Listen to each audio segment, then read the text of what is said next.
Elon एक बेरोजगार loser था जिसे सबसे हार्ड वीडियो गेम खेलने की भयंकर क्रेविंग थी। जब वो एक शक्की सा गेम चुनता है और हेल डिफिकल्टी मोड सिलेक्ट करता है अपनी उस भूख को मिटाने के लिए, तो वो जन्म लेता है एक जादू और तलवारों वाली दुनिया में, एक आम आदमी के रूप में।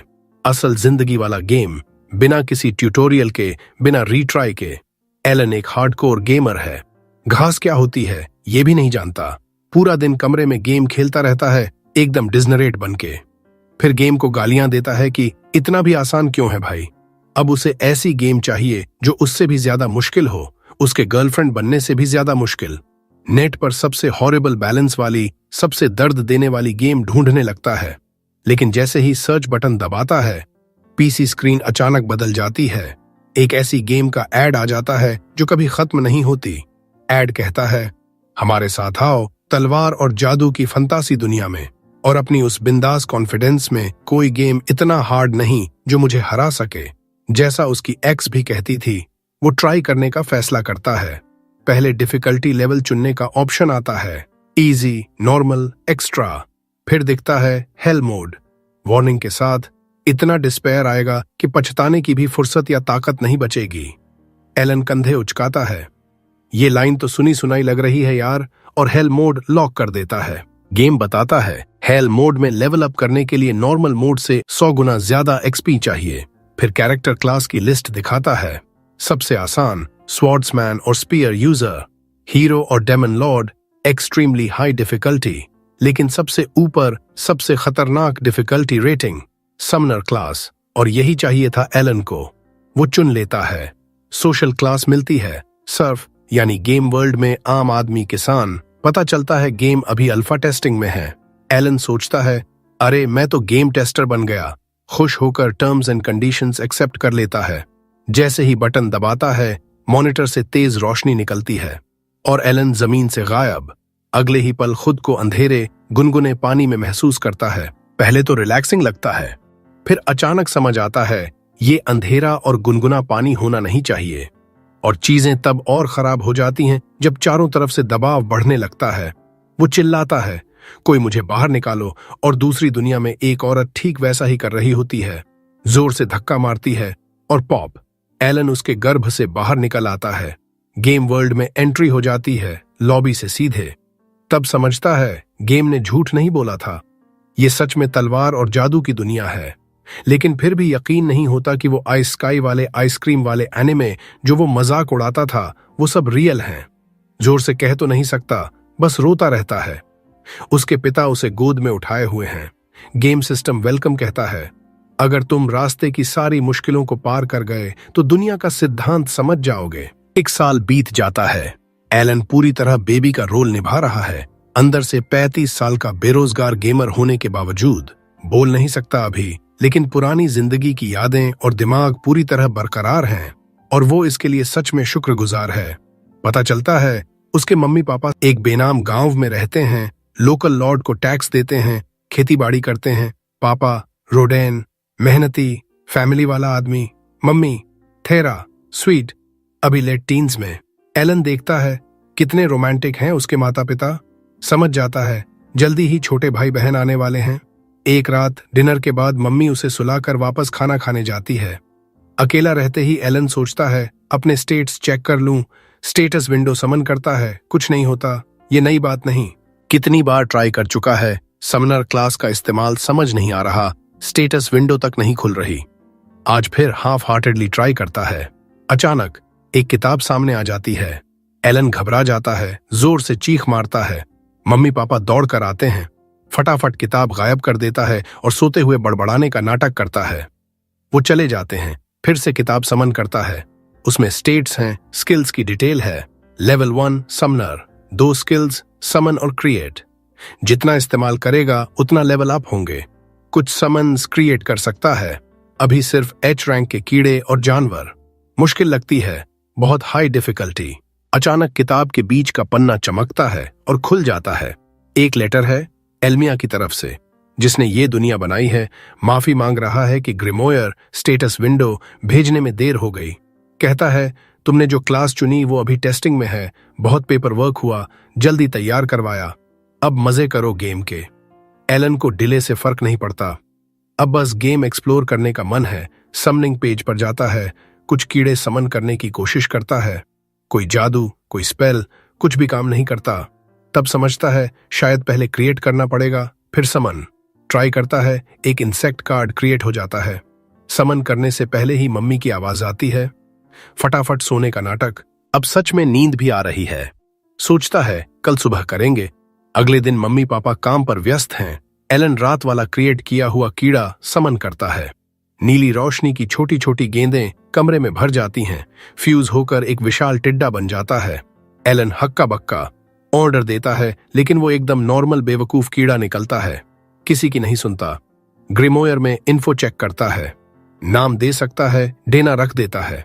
बस समन करने से ही एंड्योरेंस और एजिलिटी +1 हो गई। एलन खुशी से चिल्ला उठता है। थेरा दौड़ कर आती है, विशाल टिड्डा देखकर चीखती है और एकदम पैर से कुचल देती है। कुछ दिनों तक कीड़ों के साथ एक्सपेरिमेंट करता रहता है। एक H रैंक माउस क्रिएट और समन करता है। HP और एजिलिटी बफ देता है। स्करी नाम का स्किल कमांड देने पर चक्कर काटकर भागता है। समझ जाता है एक साथ 10 समन्स होल्ड कर सकता है। सारे स्टेट्स स्टैक हो जाते हैं। एक बेबी के लिए बहुत ज्यादा ताकतवर हो जाता है। एक दिन मम्मी उसके साथ खेल रही होती है। अचानक पापा खून से लथपथ घर आते हैं। थेरा डर जाती है। रोडेन बताते हैं ग्रेट बोर का खून है, गांव वालों ने मिलकर शिकार किया। एलन उत्सुक हो जाता है। रोडेन उसे कंधे पर बिठाकर ले जाता है। पहली बार घर के बाहर की दुनिया देखता है। उड़ते हुए मॉन्स्टर दिखते हैं। रोडेन कहता है ये गिरने का मौसम शुरू होने का सिग्नल है। उन पक्षियों जैसा बनना बेटा, आजाद, जहां चाहे उड़ो, आसमान ही सीमा है। एलन वो इंस्पिरेशनल बकवास सुनकर सो जाता है। जगह पहुंचते हैं। ग्रेट बोर सोच से कहीं बड़ा। पूरी टीम उसे काट रही है। जेरे नाम का लड़का आता है, सबको ताली बजवाता है। हमारे चैंपियन रोडेन शर्मा जाता है। फटाफट बेटे का इंट्रोडक्शन करवाता है। जेरे हैरान, 1 साल का बच्चा इतने अच्छे से बात कर रहा है। मॉन्स्टर के बारे में सारे सवालों के जवाब देता है। पता चलता है great bore C rank monster है। हराने के लिए 20 लोगों की टीम चाहिए। एलन का नया बेंचमार्क बन जाता है। 10 महीने समन्स के साथ ट्रेनिंग के बाद आखिरकार लेवल अप होता है। ग्रिमोयर में नए features unlock. G rank summons create कर सकता है। फ्यूजन भी अनलॉक। होल्ड करने की लिमिट 2 गुनी। स्टेट्स भी 2 गुने तेजी से बढ़ेंगे। एलन घमंड में आ जाता है। ग्रिमोयर अब उसके विचार भी पढ़कर नोट कर लेता है। फ्यूजन करना चाहता है, लेकिन माना कम पड़ जाता है। G रैंक क्रिएट भी नहीं कर पाता। खुद को कोसता है। हेल मोड क्यों चुना मैंने साला। समय बीतता है। एलन अब 3 साल का। मैक्स माना कैपेसिटी बढ़ गई। G rank create and fuse कर सकता है। G रैंक कीड़ा प्लस G रैंक जानवर फ्यूज करके G रैंक बर्ड बनाता है। स्मार्ट है, कमांड मानता है। परफेक्टली इंसानी बोली बोल सकता है। हालांकि वो G रैंक कीड़ा असल में मेंढक था। लेखक ने बायोलॉजी में फेल हो रखा है। मेंढक का स्किल दुश्मन को प्रोवोक करना, मोल का स्किल बहुत बड़े गड्ढे खोदना। एलन सोचता है ये सब मिलाकर दुश्मन को हराने में काम आएंगे, लेकिन अभी भी थोड़े बेवकूफ हैं उसके समन बीस्ट्स। अभी रियल कॉम्बैट में नहीं जा सकता। अचानक एक परिचित आवाज। दहशत का दिन आ गया। उसकी फ्रेंड करीना खेलने आई। दोनों को नाइट बनाकर लकड़ी की तलवारों से ड्यूल करवाती है। एलन के पास समन से बूस्टेड एजिलिटी है, फिर भी वो पिंक बालों वाली शैतान से नहीं टिक पाता। करीना प्रो की तरह तलवार चलाती है। एलन का बचाव टूट जाता है। तलवार चूर चूर। दिन के अंत में एलन जमीन पर पड़ा है, हांफता हुआ, हारा हुआ। मम्मी पापा घर आते हैं। करीना चली जाती है। एलन उठता है। प्रेग्नेंट मम्मी का सामान उठाकर उनके साथ घर चल पड़ता है। डिनर के दौरान अचानक पूछता है मम्मी प्रेग्नेंट हैं, वो ज्यादा काम नहीं कर सकती, मैं आलू की खुदाई में मदद करूं। मम्मी पापा स्तब्ध। एलन कहता है मैं बहुत स्ट्रॉन्ग हूं, बहुत मदद कर सकता हूं। रोडेन और थेरा समझाते हैं बेटा तू अभी बच्चा है, फिलहाल मत कर, एक दिन जरूर करना पड़ेगा, तब तक बचपन एंजॉय कर, करीना के साथ खेल। एलन समझ जाता है उनके मन में डर है, सिर्फ क्लास से ऊपर कभी नहीं उठ पाएंगे। बेटा भी किसान बनेगा। 3 साल के बच्चे से इतना भारी काम नहीं करवाना चाहते। एलन उनकी बात मान लेता है। तभी थेरा कहती है पिछले कुछ दिनों से पीछे वाले पेड़ पर पत्थर मारता है, क्यों? एलन बोलता है मां को जंगल के खतरनाक मॉन्स्टर से बचाने की ट्रेनिंग कर रहा हूं। रोडेन की आंखें चमक उठती हैं, उसे गोद में उठा लेता है, बहुत गर्व महसूस करता है। एलन अंदर से गिल्टी फील करता है। वो तो बस चेक कर रहा था कि कोई और स्किल अनलॉक हो सकती है कि नहीं। थेरा कहती है, करीना को भी मेरे साथ प्रोटेक्ट करना बेटा। एलन मन ही मन सोचता है, वो टॉमबॉय तो खुद खतरा है, उसे कौन प्रोटेक्ट करेगा। रोडेन कहता है, दोनों को नाइट बनकर खेलना पसंद है, उम्मीद है अप्रेजल सेरेमनी में दोनों अच्छा करेंगे। एलन उत्सुक हो जाता है। मम्मी पापा बताते हैं 5 साल की उम्र में अप्रेजल सेरेमनी होती है। पता चलता है कि बच्चे में कोई खास टैलेंट है या नहीं। प्रतिभा हो तो सही प्रतिभा के साथ वो लोग सिर्फ लाइफ से भी बाहर निकल सकते हैं। थोड़े ही दिनों में सर्दियां आ जाती हैं और अब एलन पूरा दिन तक कीड़े को समन कर सकता है। वो अपनी ग्रोथ पर बहुत गर्व महसूस करता है, लेकिन तभी करीना उसके साथ खेलने आती है और वो ध्यान भटक जाता है। करीना उसे फिर से धूल चटाती है, पर अब ये रोज की बात हो चुकी है, इसीलिए किसी को कोई फर्क नहीं पड़ता। लेकिन वो घास फूस का कीड़ा जो उसने बाहर छोड़ दिया था अचानक उछलता है और करीना को इतना डर लगता है कि वो तुरंत लेबर में चली जाती है। रोडेन करीना से कहता है कि जाकर उसकी मां को बुला लाओ और खुद अपनी बीवी को हिम्मत देता रहता है। एलन पानी गर्म कर रहा है और मन ही मन सोच रहा है, काश पिछले जन्म में कोई चाइल्ड बर्थ सिमुलेशन गेम खेल लिया होता, कम से कम कुछ तो पता होता क्या करना है। लेकिन अच्छा हुआ, करीना परायना अपनी मम्मी पापा के साथ पहुंच जाती है, मटिल्डा और जेरा। जैसे ही मटिल्डा आती है वो तुरंत कमान संभाल लेती है और सारे मर्दों को घर से बाहर निकाल देती है। पूरी लंबी रात तक लेबर चलती है। सुबह जब बच्चे के रोने की आवाज आती है, सारे मर्द भागते हुए अंदर जाते हैं और देखते हैं कि एलन का एक छोटा भाई पैदा हो गया है। अब देजा रोडेन से कहती है कि नाम रखो इसका। रोडेन नाम रखता है मैश। सब खुश हो जाते हैं, लेकिन तभी देजा को एहसास होता है कि उसके पति ने बच्चे का नाम एक मॉन्स्टर के नाम पर रख दिया। वो घबरा जाता है, पर देजा हंसने लगती है और सारा टेंशन हवा में उड़ जाता है। एलन को ये सब अजीब लगता है। वो सोचता है, पिछले जन्म में मैं बेरोजगार लूजर था और इस जन्म में मैं इस गेम को क्लियर करके इस दुनिया का सबसे ताकतवर प्लेयर बनना चाहता हूँ।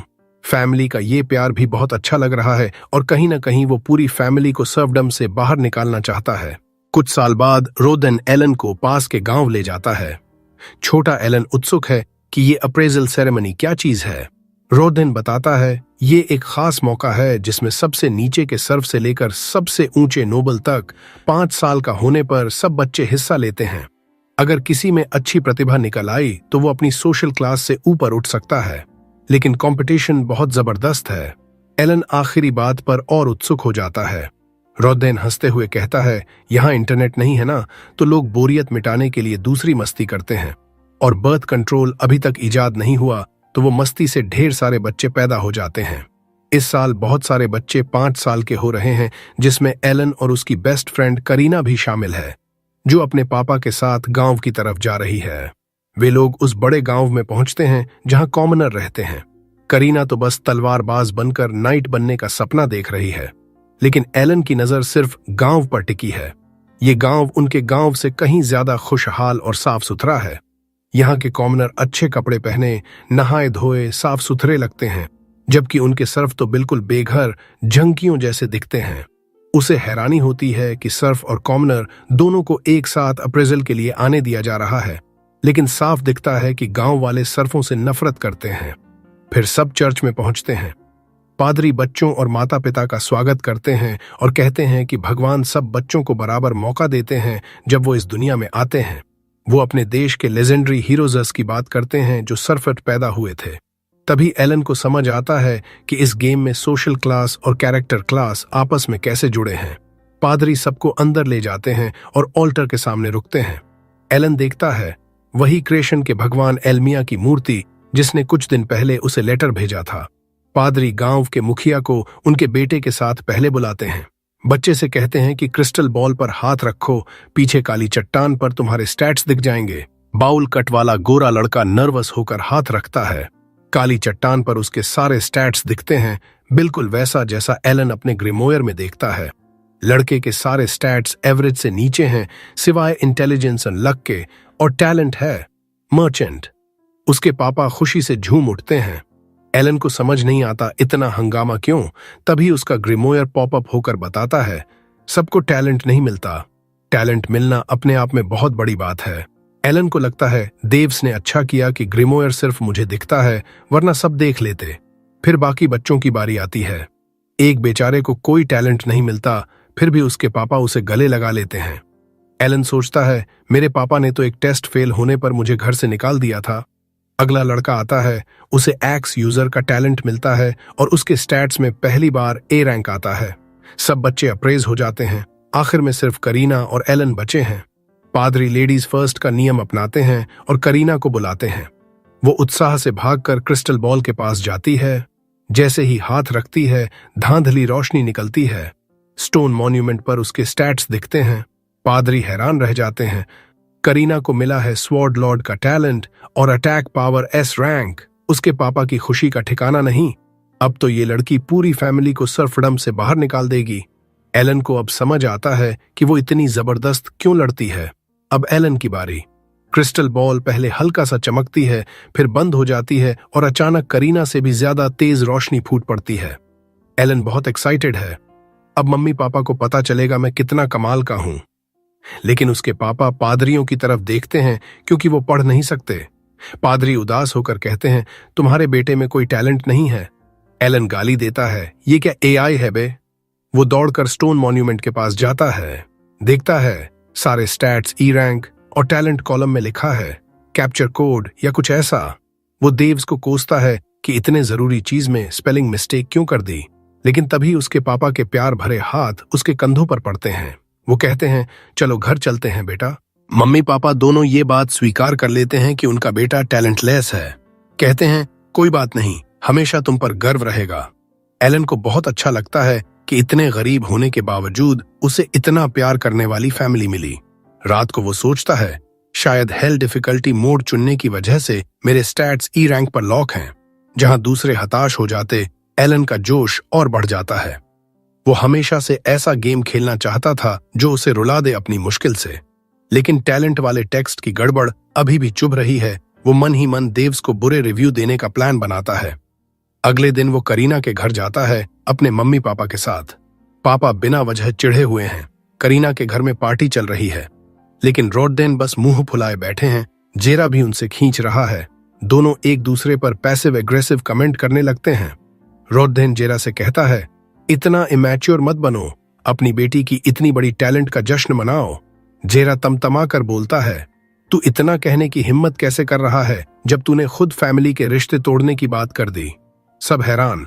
रोडेन समझाता है करीना में इतनी जबरदस्त टैलेंट है कि वो एक दिन नोबल बन सकती है। इसीलिए अब गरीब सरफों से दोस्ती छोड़ो, हाई सोसाइटी से कनेक्शन बनाओ। एलन को समझ आता है उसके पापा अपने दोस्त का भला कर रहे हैं। बिना पूछे दोनों में बहस शुरू हो जाती है। एलन को डर लगता है कि कहीं हाथापाई ना हो जाए। वो करीना से कहता है उन्हें रोक। करीना लकड़ी की तलवार निकाल लेती है, लेकिन जरूरत नहीं पड़ती। दोनों माएं आकर दोनों को शांत कर देती हैं। एलन मटिल्डा से पूछता है क्या पापा और जेरा अंकल हमेशा ऐसे लड़ते हैं। वो हंसकर कहती है पहले तो ये पुराने गोकू और वेजिटा जैसे थे, लेकिन बाप बनने के बाद थोड़ा शांत हो गए। फिर बताती हैं कि चारों बचपन के दोस्त हैं, एक ही गांव के। नया गांव बसने की बात सुनी तो सबने वॉलंटियर किया, साथ आए, साथ घर बनाए, सब कुछ साथ किया। पुरानी बातें याद करके दोनों भूल जाते हैं। लड़ाई और अच्छी खासी शराब पीने लगते हैं। अगले दिन जेरा गांव वालों के साथ काम कर रहा होता है कि कोई दौड़ता हुआ आता है। नाइट्स आ गए हैं करीना से मिलने। वो घर की तरफ भागता है। कॉमनर गांव में भारी भीड़ लगी है, उस एक्स यूजर लड़के समेत। वो एलन को देखकर बेवजह गुस्सा हो जाता है। टैलेंटलेस लूजर यहाँ क्या कर रहे हो। करीना एलन के लिए खड़ी हो जाती है। वो यहाँ इसलिए है क्योंकि वो बहुत स्ट्रांग है। लड़का यकीन नहीं करता। करीना उसकी उंगली काटने वाली होती है, लेकिन जेरा उसे रोक लेता है। तभी विलेज चीफ कहता है सब शांत रहो, नाइट्स आए हैं। सब रास्ता देते हैं। नाइट्स आते हैं, लीड कर रहे हैं स्वॉर्ड मास्टर जेनॉफ। करीना असली नाइट्स देखकर पागल हो जाती है। जेनॉफ पहले विलेज चीफ से बात करता है, फिर डैडी बाउल कट करीना और जेरा को बुलाता है। एलन को याद आता है 3 साल पहले वो दोनों नाइट नाइट खेलते थे। अब करीना असली नाइट बनने वाली है। उसे अपने 21 सने इकलौते दोस्त से अलविदा कहने का दर्द होने लगता है। लेकिन तभी चीजें उल्टी हो जाती हैं। जेरा नाइट कैप्टन की किसी बात पर ऐतराज करता है। वो कहता है करीना सिर्फ 5 साल की है, कभी असली तलवार नहीं छुई, वो तुम्हारा टेस्ट पास नहीं कर पाएगी। जेनॉफ कहता है स्वॉर्ड लॉर्ड है तो जीतेगी ही, और जेरा पर इल्जाम लगाता है कि तुमने झूठ बोलकर नोबल्स को ठगा है। जेरा समझाने की कोशिश करता है, लेकिन नाइट कैप्टन अपने डिप्टी को तैयारी शुरू करने का ऑर्डर दे देता है। जेरा गिड़गिड़ाता है, रुक जाओ, मेरी बेटी तैयार नहीं है। लेकिन जेनॉफ कहता है अप्रेजल में झूठ बोलना मौत की सजा वाला जुर्म है, इसीलिए अब फेंसिंग ड्यूएल होगा। अगर करीना साबित नहीं कर पाई कि वो स्वॉर्ड लॉर्ड है तो पूरी फैमिली को मौत के घाट उतार देंगे। एलन सोचता है ये कितना गलत है, ये नाइट्स पागल हो गए हैं। लेकिन तभी करीना को एक नाइट असली तलवार लाते दिखता है। वो तलवार देखकर मंत्रमुग्ध हो जाती है। जैसे ही पता चलता है कि उसे वो तलवार इस्तेमाल करनी है, वो तुरंत अपने पापा से कहती है मैं लड़ूंगी। जेरा स्तब्ध है लेकिन मजबूर है। सब इकट्ठा हो जाते हैं। करीना छोटी सी स्वॉर्ड लॉर्ड बनाम नाइट वाइस कैप्टन, जिसका टैलेंट स्पीयर यूजर है। करीना पूरी जान लगाकर उस पर टूट पड़ती है, अपने कद जितनी बड़ी तलवार लिए। वो खुशी खुशी वार करती है। वाइस कैप्टन पॉकर फेस के साथ सब ब्लॉक करता रहता है। सब हैरान हैं कि इतनी छोटी लड़की ऐसे तलवार चला रही है। लेकिन एलन सोचता है पिछले 3 साल से रोज मेरे साथ ट्रेनिंग करती रही है, ये तो उसके लिए नॉर्मल है। फिर भी वो चिंतित है, शायद रियल नाइट के सामने स्किल और एक्सपीरियंस कम पड़ जाए। तभी वाइस कैप्टन अपना पहला अटैक करता है और करीना को पीछे धकेल देता है। वो काउंटर में फिर से झपटती है। ला अब बचाव में आ जाता है और स्वॉर्ड का सामना करने की बजाय उसे दीवार पर ठोकर मार देता है। जेरा गुस्से से पागल हो जाता है, लेकिन नाइट्स उसे दबोच लेते हैं। एलन और उसके पापा को भी पकड़ लिया जाता है। एलन सोचता है स्वॉर्ड गॉड ही सही, लेकिन बच्चों का एडल्ट्स से लड़ना बहुत मुश्किल है। करीना जमीन पर गिर जाती है, लेकिन अचानक वो उठती है और उसके चारों तरफ नीली आभा फैल जाती है। ला घबरा जाता है, एक्स्ट्रा स्किल एक्टिवेट हो गई। करीना बिना किसी सोचे समझे पत्थर जैसी ठंडी आंखों से उस पर टूट पड़ती है। वो बेरहम हमलों से वाइस कैप्टन को पीछे धकेलने लगती है। एलन उसकी ताकत देखकर दंग रह जाता है। अब ला के पास कोई जवाब नहीं बचता, और फिर करीना एक झटके में उसका तलवार को एक जोरदार प्रहार से 2 टुकड़ों में चीर दिया। जेनॉफ तुरंत ऐलान करता है कि द्वंद्व खत्म, और करीना को बहुत बुरा लगता है कि लड़ाई इतनी जल्दी खत्म हो गई। वो लियो को उसके साथ लड़ने के लिए शुक्रिया कहती है और बोलती है कि वो एक बूढ़े आदमी के लिए काफी तगड़ा है। ये बात लियो को ठीक उस जगह चुभती है जहां सबसे ज्यादा दर्द होता है। वो हार मान लेता है और पूरा गांव उस लड़की के लिए जोर शोर से चीयर करने लगता है जिसने अभी अभी नाइट्स के वाइस कैप्टन को हरा दिया। जेरा को राहत मिलती है कि करीना सुरक्षित है और वो उस पर बहुत गर्व महसूस कर रहा है। रोडेन और एलन भी यही फील कर रहे हैं। फिर जेनॉफ आगे बढ़ता है और करीना की टैलेंट की तारीफ करता है। जेरा उससे बात नहीं करना चाहता, लेकिन नाइट कैप्टन अपनी पहले वाली बदतमीजी के लिए माफी मांगता है और करीना के भविष्य के बारे में बात करने की गुजारिश करता है। जेरा अब भी गुस्से और शक में है, लेकिन जेनॉफ कहता है कि वो अपने दोस्तों को साथ लाएं मॉरल सपोर्ट के लिए। जेरा ऑफर स्वीकार कर लेता है और सब गांव के मुखिया के घर में डाइनिंग टेबल पर इकट्ठा हो जाते हैं। कुल्हाड़ी वाला लड़का और उसका पिता भी वहां हैं। एलन सोचता है कि वो तलवार लॉर्ड की धूल में नहीं गुम होना चाहता। जेनॉफ बोलना शुरू करता है और कहता है कि उसे खुशी है कि इस गांव में एक तलवार लॉर्ड पैदा हुआ, लेकिन जेरा अब भी उससे नाराज। फिर जब जेनॉफ मुखिया से कहता है अब से ये गांव करीना गांव कहलाएगा, युवा तलवार लॉर्ड की इज्जत में, तो जेरा का सारा गुस्सा पल भर में गायब हो जाता है।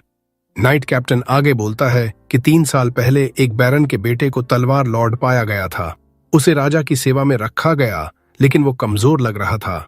दोबारा जांच करने पर पता चला कि उसकी टैलेंट सिर्फ एक आम तलवारबाज जितनी थी। कई नोबल्स ने अपनी टैलेंट के बारे में झूठ बोला था, जिसकी वजह से हाई स्टेक्स टैलेंट्स की गहन जांच की पॉलिसी बनी।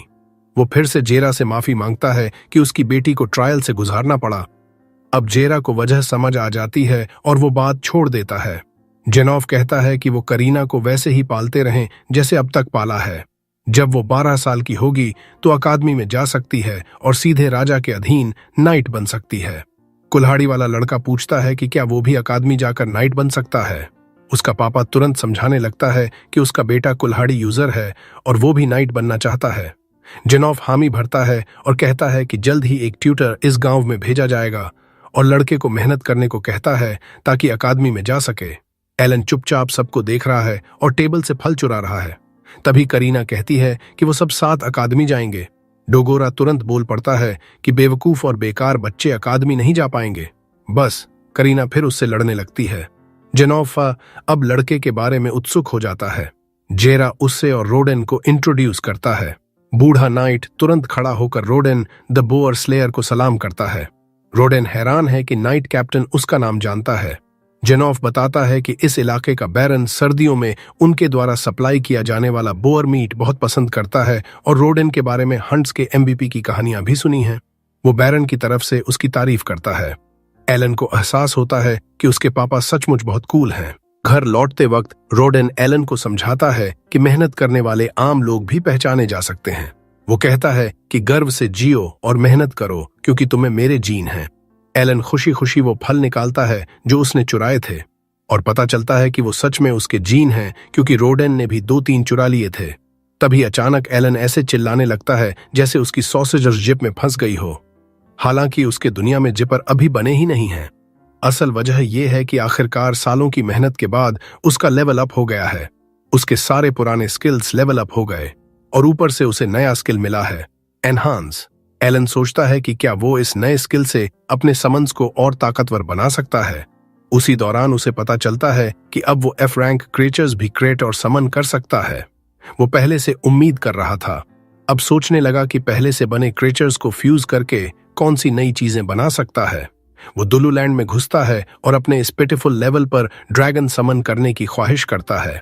फिर बाकी इंप्रूवमेंट्स चेक करने लगता है। पता चलता है कि अब उसका ग्रिमोयर 10 क्रिएचर कार्ड्स तक होल्ड कर सकता है, जिससे समन करने पर मिलने वाले स्टैट्स में 50% बढ़ोतरी हो जाती है। हालांकि उसे एहसास है कि प्रोग्रेस बहुत धीमी है।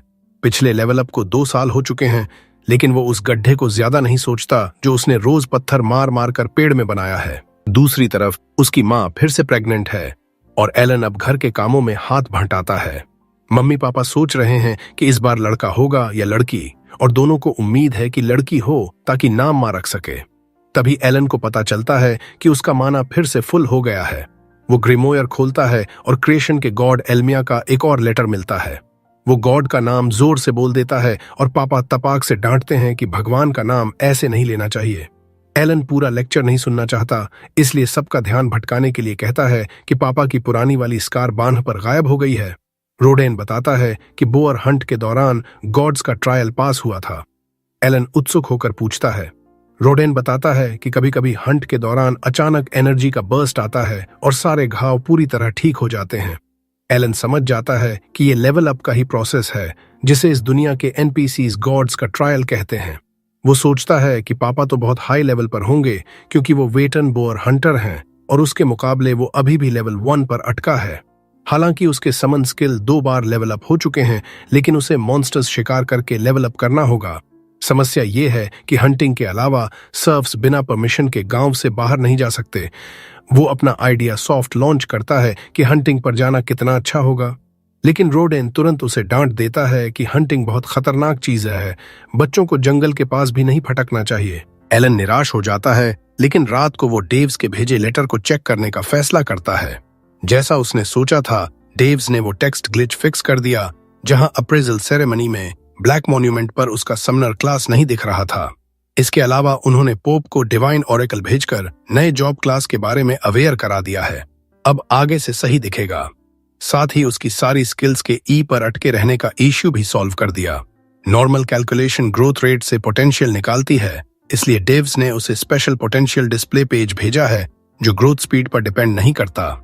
एलन चेक करता है तो पता चलता है कि उसके सारे फ्रंट्स पर हाई स्टैट्स हैं, सिवाय अटैक और एंड्योरेंस के।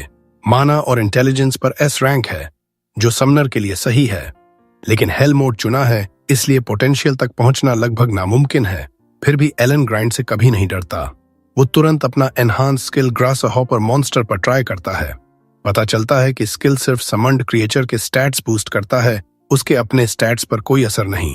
वो बूस्टेड ग्रासहॉपर समन करता है जो 1 सेकंड के लिए गोल्डन ग्लो करता है, लेकिन तभी उसकी माँ आती है और उसे पैर तले कुचल देती है। अगले दिन रोडेन हंट के लिए निकल जाता है।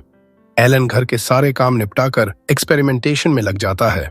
वो सारे कॉम्बिनेशंस ट्राई करता है, लेकिन सिर्फ बग्स और बर्ड्स के फ्यूजन में कामयाब होता है। रिजल्ट निकलता है ग्रास टाइप क्रिएचर, और ये लॉजिक गोकू और लफ्फी को मिलाकर भी ज्यादा स्टूपिड है। खैर, एलन उत्सुक है कि ये ग्रास टाइप समन उसे क्या बफ्स देगा। पता चलता है कि ये उसकी माना कैपेसिटी बूस्ट करता है, जिससे वो और ज्यादा समन्स और फ्यूजन्स कर सकता है। एलन बहुत एक्साइटेड है क्योंकि इससे उसकी ग्रोथ बहुत तेज हो सकती है।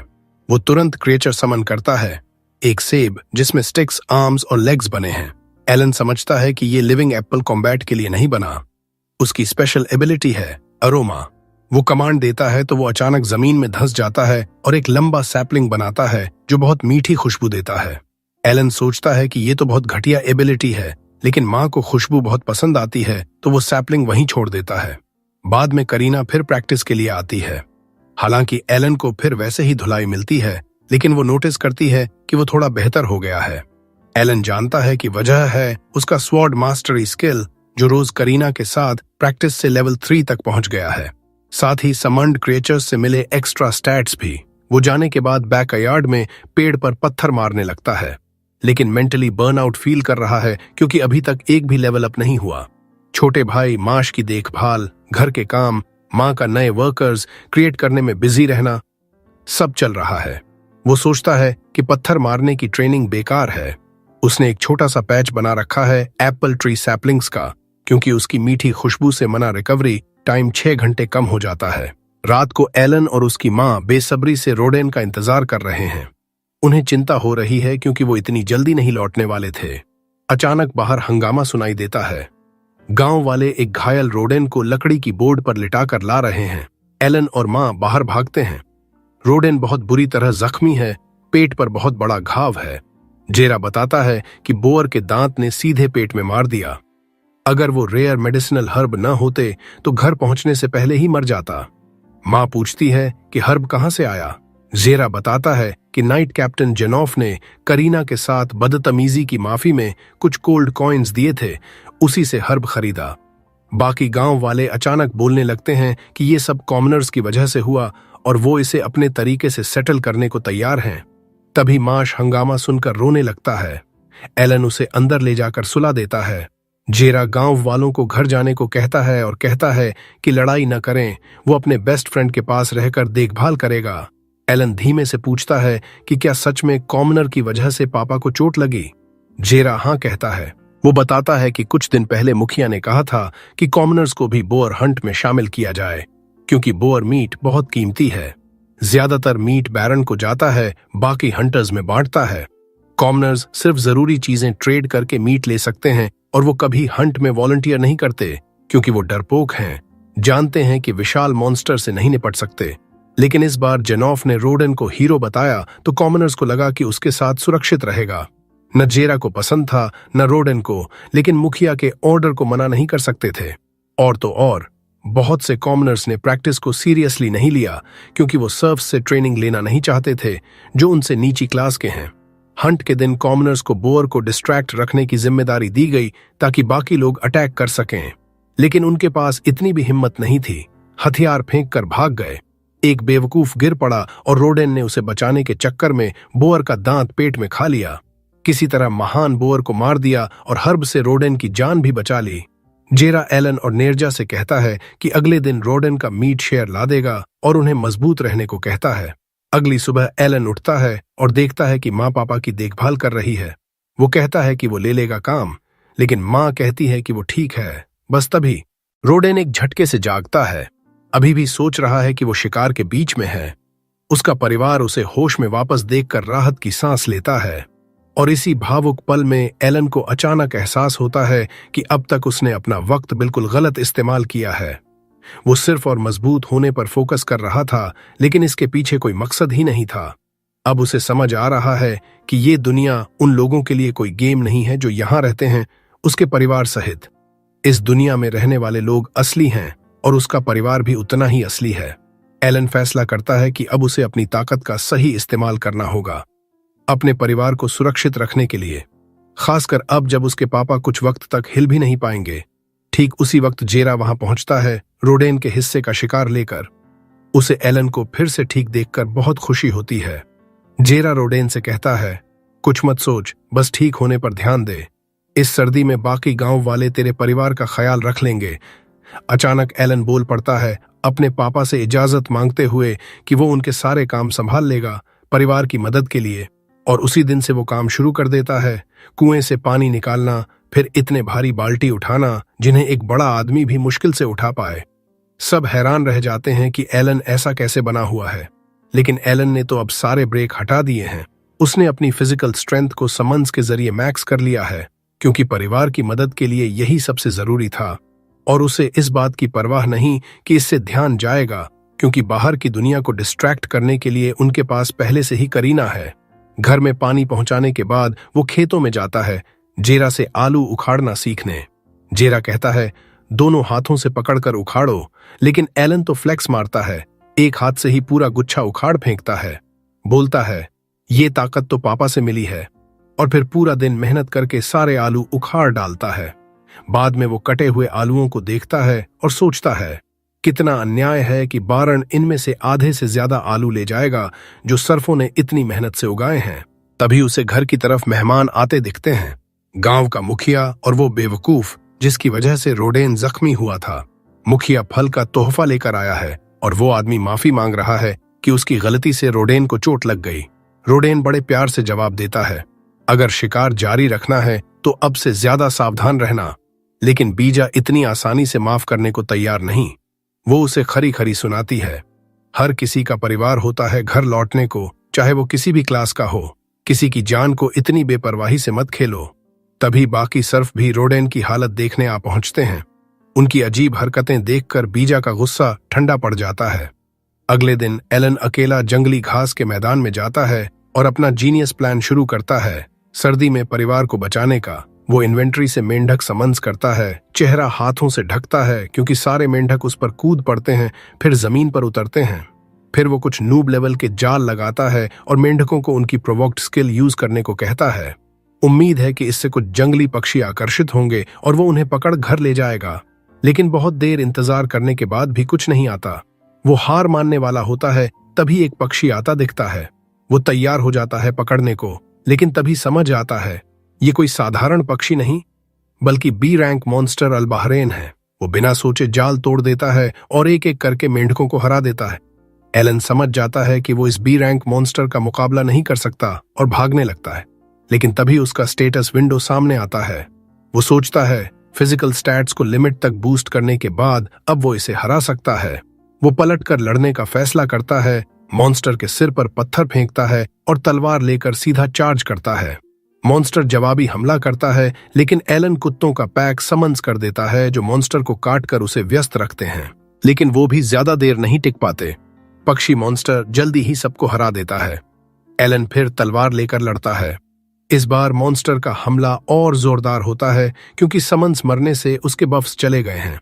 वो इतना कमजोर हो जाता है कि खड़ा भी नहीं हो पाता। मॉन्स्टर फिर हमला करता है। एलन किसी तरह तलवार से ब्लॉक करता है, लेकिन लगता है अब गेम ओवर है। तभी उसे एक आइडिया आता है जो उसने पहले कभी टेस्ट नहीं किया। वो अपना लेटेस्ट बग टाइप समन्स निकालता है और उन्हें मॉन्स्टर पर छोड़ देता है। कैटरपिलर मॉन्स्टर अलबाहरन से एनर्जी चूसने लगते हैं। हमला रुक जाता है। एलन को एहसास होता है, हाँ, ये स्किल फाइट में काम की है। वो मॉन्स्टर के नीचे से निकलता है और लगातार हमला करके उसे कमजोर करने लगता है। और इसी तरह वो बिना बफ्स खोए मरने से बच जाता है। वो फिर कुत्तों का एक और पैक समन्स करता है। बग्स के साथ मिलकर वो पक्षी को पूरी तरह घेर लेते हैं। एलन मौका देखकर उसके सिर पर घातक वार करता है। एक पल के लिए दुनिया काली सफेद हो जाती है। अगले ही पल मॉन्स्टर ढेर हो जाता है। एलन का ग्रिमोयर सामने आता है। अलबाहोन को हराने के लिए 100 एक्सपी मिले। एलन जोर से चीख मारता है, जीत का ऐलान। पहली बार किसी मॉन्स्टर को हराने के बाद वो खुद को दुनिया के सबसे ऊपर महसूस करता है। जल्दी ही वो अपना कीमती शिकार घसीटते हुए घर पहुंचता है। परिवार और दोस्त उसे डी रैंक मॉन्स्टर के साथ देखकर दंग रह जाते हैं। थेरिया पूछती है, तूने इसे कैसे मारा? एलन महीने का सबसे बड़ा अंडरस्टेटमेंट करता है। वो जमीन पर उतरा था मेरे पास, मैंने अचानक पकड़ लिया और खत्म कर दिया। करीना तो एलन के इस कारनामे से बहुत इम्प्रेस हो जाती है, लेकिन माश मरे हुए मॉन्स्टर से डर जाती है। रोडेन उसके चेहरे पर कट देखकर पूछता है, कहीं और चोट तो नहीं? एलन कहता है, नहीं, मैं ठीक हूं, चेहरा का घाव भी भरने लगा है। जेरा मॉन्स्टर के शव पर कुत्तों के काटने के निशान देखता है और पूछता है, क्या तूने भी काटा था? एलन कहता है, प्योर इंस्टिंक्ट में लड़ रहा था, याद नहीं। जेरा सोचता है कि हंसे या डरे एलन की ये जंगली हरकत देखकर। फिर वो मॉन्स्टर को प्रोसेस करने लगता है। जब वो रोडेन से बात करने के लिए मुड़ता है, एलन को जेरा के सिर पर बड़ा सा उभार दिखता है। या तो बीवी ने मारा होगा या करीना से स्वॉर्ड प्रैक्टिस में लगा होगा। वो मन ही मन हंसता है। जेरा उसे मदद मांगता है और वो अलबाहरिन को उल्टा लटकाते हैं ताकि खून निकल जाए। डेरा बताती है ये करीब 60 किलो का होता है, जिसमें से 40 किलो सिर्फ खून और हड्डियां। मांस बहुत कम मिलता है, पर पंख अच्छे दाम में बिकते हैं। एलन को जेरा का ये सब सिखाना बहुत अच्छा लगता है, लेकिन फिर उसका जोश ठंडा पड़ जाता है। 60% तो लॉर्ड को देना ही पड़ेगा। उसे लगता है ये बहुत गलत है। जेरा बताता है अच्छे नोबल छोटे ई रैंक मॉन्स्टर जैसे हॉर्न्ड खरगोश पर ध्यान नहीं देते, पर डी रैंक वाला वो गांव वालों को नहीं छोड़ेंगे। अचानक जेरा मॉन्स्टर काटकर उसका मैजिक स्टोन निकालता है और कहता है ये भी टैक्स सिस्टम में आता है, पर हमारे जैसे गांव वालों के लिए बेकार है। फिर जेरा को आइडिया आता है अगर रोडेन उस कॉमनर की गलती से घायल न होता तो तुझे अल्बाहोन नहीं मिलता। इसे लेकर मुखिया पर गिल्ट ट्रिप करेंगे और ज्यादा हिस्सा ले लेंगे। एलन को एहसास होता है कि उसके पापा का बेस्ट फ्रेंड सिर्फ मसल्स वाला नहीं, दिमाग गटर भी अच्छा है। जल्दी ही दोनों मुखिया के पास जाते हैं। मुखिया अलबाहरिन का शव देखकर बहुत खुश होता है। जेरा कहता है पंख टैक्स में दे देंगे, बाकी शव हमारे पास रहेगा। मुखिया को पसंद नहीं आता। वो कहता है इस साल लॉर्ड ने और ज्यादा मांस मांगा है, हाथ बंधे हैं। जेरा कहता है मैजिक स्टोन भी दे देंगे। फिर भी वो नहीं मानता। तब जेरा गिल्ट ट्रिप शुरू करता है अगर हमारे गांव का हीरो रोडेन घायल न होता तो हम ऐसी मुश्किल में न पड़ते। उसका परिवार सर्दी में भूखा मर जाएगा। एलन ड्रामा करता है, भूख से बेहोश होने का नाटक। मुखिया आसानी से पिघल जाता है और डील मान लेता है। एलन शुक्रिया अदा करता है और पूछता है अगर आगे भी अल्बाहोन शिकार करें तो मांस रख सकते हैं। जेरा जोर से कहता है ज्यादा एक्साइटेड मत हो, इतनी जल्दी दोबारा डी रैंक नहीं मिलेगा। मुखिया हंसता है और कहता है अगर फिर कभी मिल जाए तो मांस रख लेना। एलन और जेरा खुश हो जाते हैं। प्लान कामयाब रहा। जल्दी ही एलन एक और जाल लगाता है। इस बार ट्रैप फिर कमाल करता है। 2 मॉन्स्टर आ जाते हैं। एलन अब पहले से समझदार है। मेंढकों को तुरंत रिकॉल कर लेता है ताकि स्टैट्स न गिरें। फिर बग्स भेजता है एनर्जी चूसने।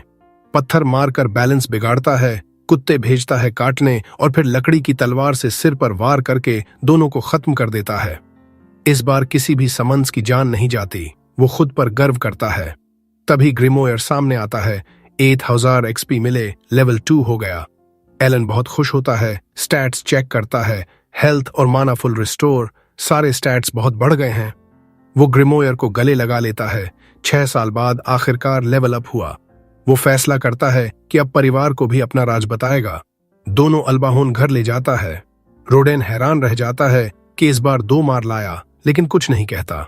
तुरंत बाद वो करीना के साथ स्वॉर्ड ट्रेनिंग पर जाता है। अब वो बहुत तेज है, लगातार उसकी अटैक डॉज कर लेता है, लेकिन उसका ध्यान इस बात पर है कि अब मांस पूरे सर्दी के लिए काफी है, बस अब लकड़ी चाहिए।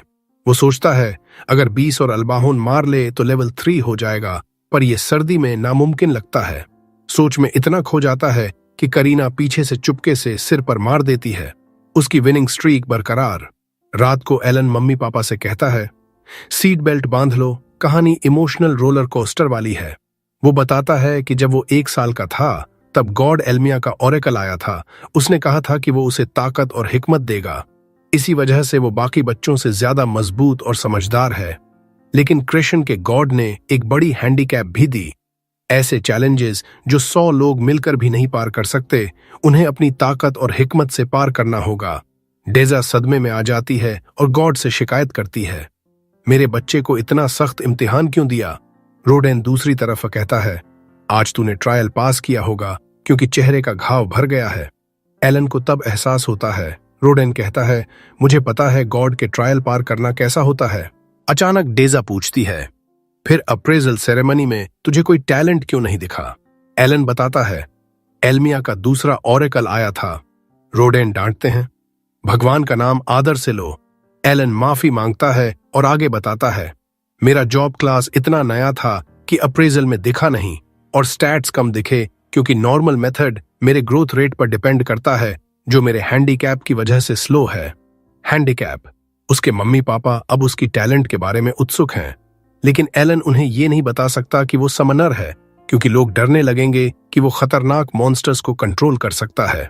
वो कहता है कि उसे पता ही नहीं अपनी टैलेंट के बारे में, और ये बात भी छुपाता है कि वो दूसरी दुनिया से रीइंकारनेट हुआ है।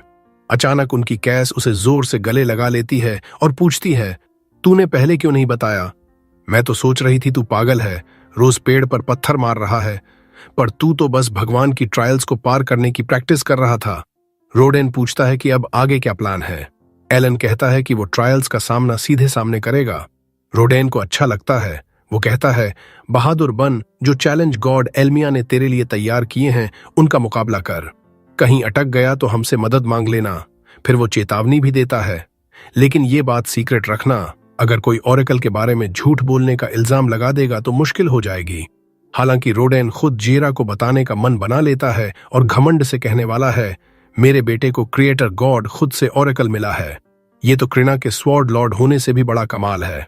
इसके तुरंत बाद एलन ने ढेर सारे अल्बाहोन मार डाले और उन्हें मार्केट में ले गया। साथ में जेरा भी थी, जो उसे बिजनेस करना सिखाने वाली थी। जेरा बताती है कि इस बार उनका बोर हंट भी सफल रहा, क्योंकि बिना कॉमनर्स के कोई प्रॉब्लम नहीं हुई। एलन पूछता है कि सर्फ्स और कॉमनर्स में क्या फर्क है। जेरा समझाती है, सोशल स्टेटस अलग है। कॉमनर्स को 60% टैक्स नहीं देना पड़ता जैसे सर्फ्स को। वो हर साल सिर्फ 3 गोल्ड कॉइन्स प्रति एडल्ट और 1 गोल्ड कॉइन प्रति बच्चे देते हैं।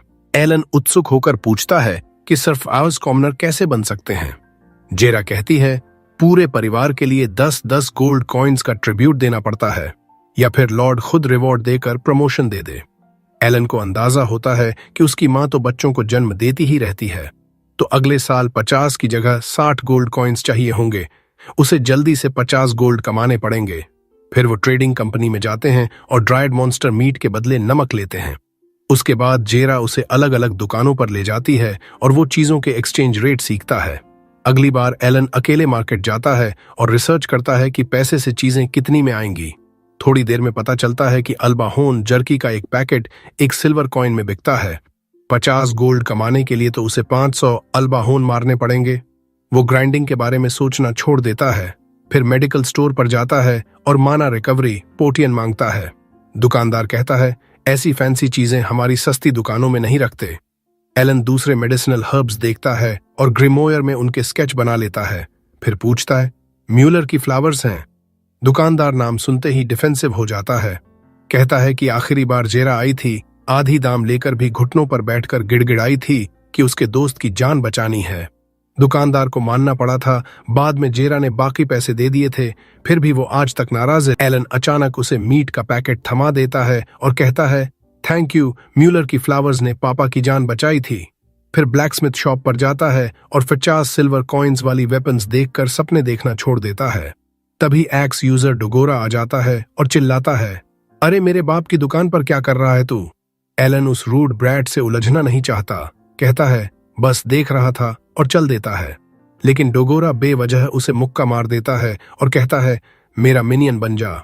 जैसे पाल चीफ का बेटा था, वैसे ही एलन सोचता है कि शुरुआत से ही इसे काबू में करना पड़ेगा। वो अपना सामान जमीन पर रखता है, लकड़ी की तलवार तानता है और कहता है, जो वेपन चाहे ले आ, फेयर एंड स्क्वायर लड़ते हैं। डोगोरा अपना बेसबॉल बैट लेकर आता है। एलन और पाल एक दूसरे को हेलो करते हैं। डोगोरा झपटता है, लेकिन एलन आसानी से डॉज और ब्लॉक कर देता है। उसे पता चलता है कि डोगोरा में एक्स यूजर की पावर है, पर क्रीना के सामने तो कुछ भी नहीं। एलन झपटता है, एक झटके में उसका हथियार छीन लेता है और डोगोरा जमीन पर गिर जाता है। एलन मौका देखकर ओरा फार्म करता हुआ कहता है, एक दिन तेरी दुकान पर ट्रेड करने आऊंगा। इसके कुछ समय बाद रोडेन ठीक होकर काम पर लौटने लगता है। कुछ महीने बीतते हैं और डोगोरा क्रीना के घर का रेगुलर विजिटर बन जाता है, जो अब सब बच्चों का ट्रेनिंग ग्राउंड बन चुका है। पाल भी है, माश क्रीना के साथ प्रैक्टिस कर रहा है और क्रीना उस पर बहुत आसानी से ले रही है। एलन सोचता है कि उसके भाई में स्पीयर यूजर बनने की स्किल्स हो सकती हैं। तभी डोगोरा उस पर हमला करने की कोशिश करता है, लेकिन उसकी मूवमेंट्स अभी भी बहुत कच्ची हैं। एलन बस डॉज करता है और डोगोरा खुद जमीन पर गिर जाता है। एक रात एलन अपनी छोटी बहन को सोते हुए देख रहा होता है। तभी रोडेन और जेरा थके हारे घर लौटते हैं। उनकी सीआईए पूछती है क्या हुआ। वो बताते हैं कि बारन ने इस साल 10 की जगह 15 वाइल्ड बोअर्स हंट करने का ऑर्डर दे दिया है, इसीलिए कॉमनर्स को फिर से शामिल करना पड़ा। सीआईए गुस्से में कहती है, रोडेन के इंजर्ड होने के बाद भी ये आइडिया किसका था भाई? लेकिन ऑर्डर है, मना नहीं कर सकते। अगले साल तो 20 बोअर्स करने होंगे। अगर नहीं कर पाए तो लॉर्ड दूसरे जगहों से और सर्फ्स लाएगा, जो गांव के लिए बुरी खबर है क्योंकि हंट न कर पाने वाले सर्फ्स की जमीन छीन ली जाएगी। रोडेन कहता है, हमारे पास सिर्फ एक रास्ता है, ज्यादा बार हंट पर जाना। कॉमनर्स पर भरोसा नहीं कर सकते। अचानक एलन बोल पड़ता है, बार बार हंट करने से भी कोटा बढ़ता रहेगा। आखिरकार तो कॉमनर्स को शामिल करना ही पड़ेगा या बाहर से सर्फ्स लाने पड़ेंगे। कॉमनर्स को शामिल करना अच्छा आइडिया है। जेरा डांटती है, बड़ों की बात चल रही है, चुप रह। लेकिन रोडेन पूछता है, क्या सुझाव है तेरा? एलन कहता है, मुझे गॉड्स ने विजडम से ब्लेस किया है, यानी गेम खेलने का अनुभव। मैं सबसे बेकार नूब्स को भी स्ट्रॉन्ग प्लेयर्स बना सकता हूं। कॉमनर्स को मेरे हवाले कर दो। अगले दिन गांव के गेट पाए पर सारे सर्फ जमा होते हैं, सब ऑस्ट्रिच जैसे कपड़े पहने। सब रोडेन के वापस आने और उसके बेटे के शामिल होने पर एक्साइटेड हैं। रोडेन बताता है कि एलन की स्ट्रैटेजी अपनाएंगे, लेकिन वो अभी छोटा है, हंट में नहीं जा सकता, सिर्फ साइडलाइन से देखेगा। एलन पॉलिटली सबको ग्रीट करता है, लेकिन अंदर से जल रहा है कि वो ग्रेट बोअर्स मारकर एक्सपीरियंस पॉइंट्स कमाना चाहता है। लेकिन रोडेन को मना नहीं पाता। वो सोचता है कि अभी सबसे जरूरी है कॉमनर्स को ठीक से ट्रेन करना, ताकि किसी की जान न जाए, जैसे पापा की लगभग चली गई थी। तभी वो कॉमनर आता है जिसकी वजह से पिछले साल रोडेन इंजर्ड हुआ था। वो फिर माफी मांगता है और कहता है, इस बार मेरी पथेटिक गांड कवर मत करना अगर मैं फिर फिसल गया। रोडेन कहता है, अपना काम कर, बाकी टीम पर भरोसा है। जेरा पूरे ग्रुप को गांव के बाहर ले जाती है। एलन रुककर आसपास का नजारा देखता है, क्योंकि ये उसका गांव छोड़कर पहली बार बाहर आना है। वो सोचता है, ये तो बस शुरुआत है, जल्दी ही यहाँ बहुत टाइम बिताऊंगा लेवल अप करने। वो दूर सफेद ड्रैगन माउंटेन देखता है, जहां से ठंड शुरू होते ही ग्रेट बोअर्स नीचे आते हैं। सुना है कि माउंटेन की चोटी पर लेजेंडरी व्हाइट ड्रैगन रहता है, सच है या नहीं पता नहीं, लेकिन वो इतना सोचते सोचते ग्रुप बहुत आगे निकल जाता है। सब चिल्लाते हैं, क्या डर गया क्या? एलन दौड़कर उनसे जा मिलता है। रोडेन सबको पहले से प्लान की पोजीशंस लेने को कहता है। 2 सर्फ ग्रेट बोअर को अट्रैक्ट करते हैं और बाकी छिपे हुए लोगों को अलर्ट करते हैं। एलन वो विशाल मॉन्स्टर देखकर डर जाता है, लेकिन सर्फ तैयार हैं। जेरा के इशारे पर सब स्पीयर्स से बोअर के मुंह में चुभो देते हैं। दर्द से वो रुक जाता है। ये सिग्नल था। रोडेन और बाकी टीम साइड से अटैक करती है। खून की फुहारें उड़ने लगती हैं। एलन साइडलाइन से देखता है और समझता है कि उसके पापा और सर्फ्स की स्ट्रैटेजी बहुत रॉ है। कॉमनर्स को इसमें शामिल नहीं कर सकते थे। वो सोचता है कि वो अलग तरीके से करेगा। जैसे ही बोअर डेथ के करीब पहुंचता है, वो कॉमनर्स को चिल्लाता है, आगे बढ़ो और अटैक करो। कॉमनर्स उसके कमांड पर दौड़ते हैं और सर्फ्स के साथ मिलकर सिर्फ एक हिट लगाते हैं। बस इतने से उन्हें एक्सपीरियंस मिल जाता है और लेवल अप हो जाता है। सर्फ्स अभी भी डर रहे थे कि कहीं विम्प्स स्पीयर पकड़कर गड़बड़ न कर दें, लेकिन किस्मत से सब ठीक रहता है। बोअर गिर जाता है। कॉमनर्स को पहली बार बॉडी में पावर का एहसास होता है। वो चिल्लाते हैं, हम लेवल अप हो गए। सर्फ्स भी खुश हैं कि कोई एक्सीडेंट नहीं हुआ और सीजन का पहला बोअर सफलतापूर्वक मार लिया। एलन को अपनी स्ट्रैटेजी काम करने की खुशी है, लेकिन उसे बहुत गुस्सा है कि स्ट्रैटेजिस्ट होने के बावजूद उसे एक भी एक्सपीरियंस पॉइंट नहीं मिला। कॉमनर्स उसके पास आकर थैंक यू बोलते हैं, तूने हमें बिना किसी की जान खतरे में डाले लेवल अप करवा दिया। लेकिन एलन को उनकी ग्रेटिट्यूड से फर्क नहीं पड़ता। वो तो उनके एक्सपीरियंस पॉइंट्स चाहता था। कुछ दिन बाद एलन गांव वालों को कुएं से पानी निकालने में मदद कर रहा होता है।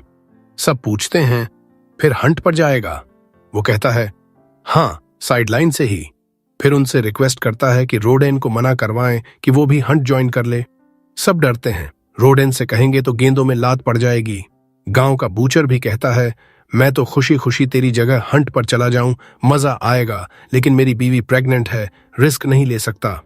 ये सुनकर एलन को आइडिया आता है।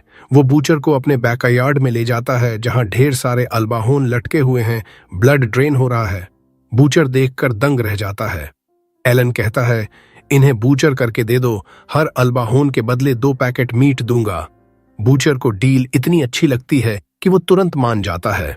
एलन सोचता है कि टाउन से बूचर बुलाना महंगा पड़ता और अगर सरफैफ से काम करवाता तो टाउन कम जाना पड़ता। वो असली पैसे कमाकर फैमिली के लिए कॉमनर स्टेटस खरीदना चाहता है।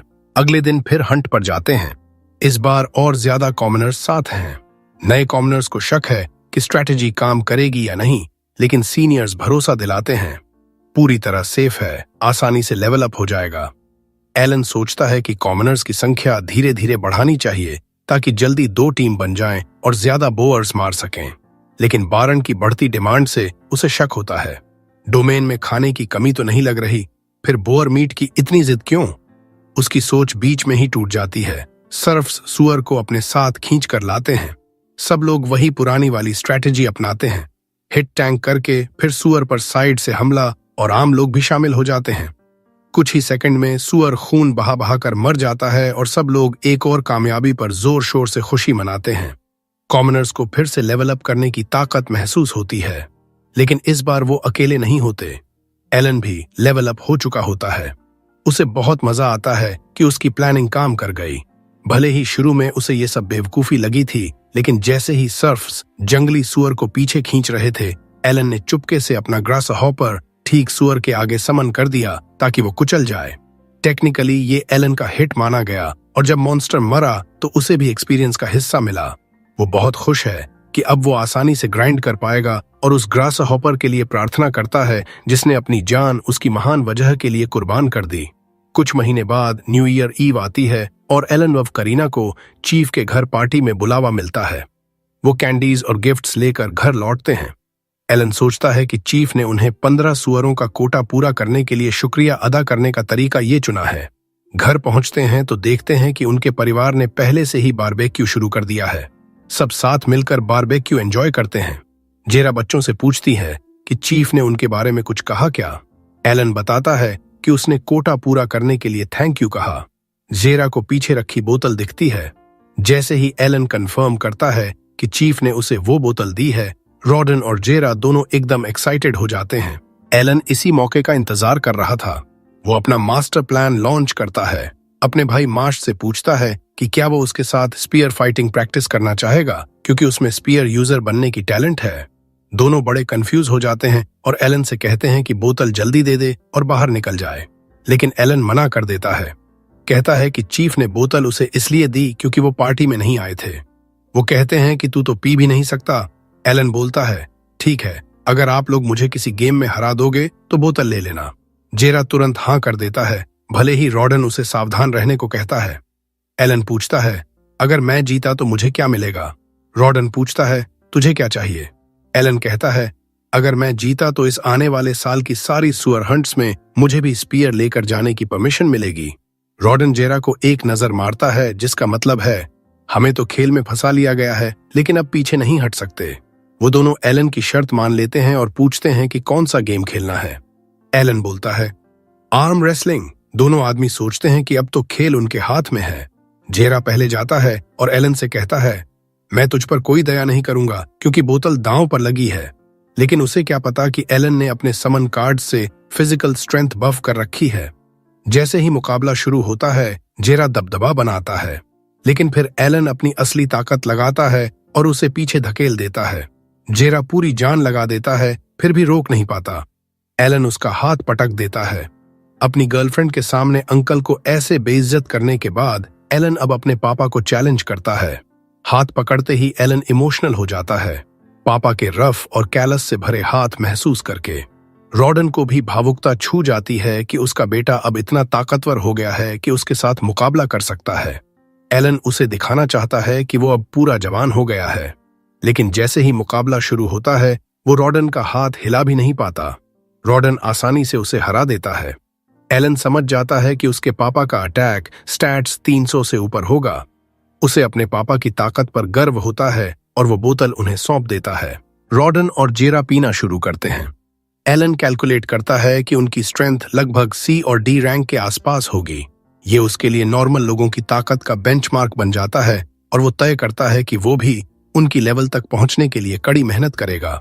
इस बीच औरतें एलन को तसल्ली देती हैं कि हारने से उदास मत हो, जबकि वो बिल्कुल भी परेशान नहीं दिखता।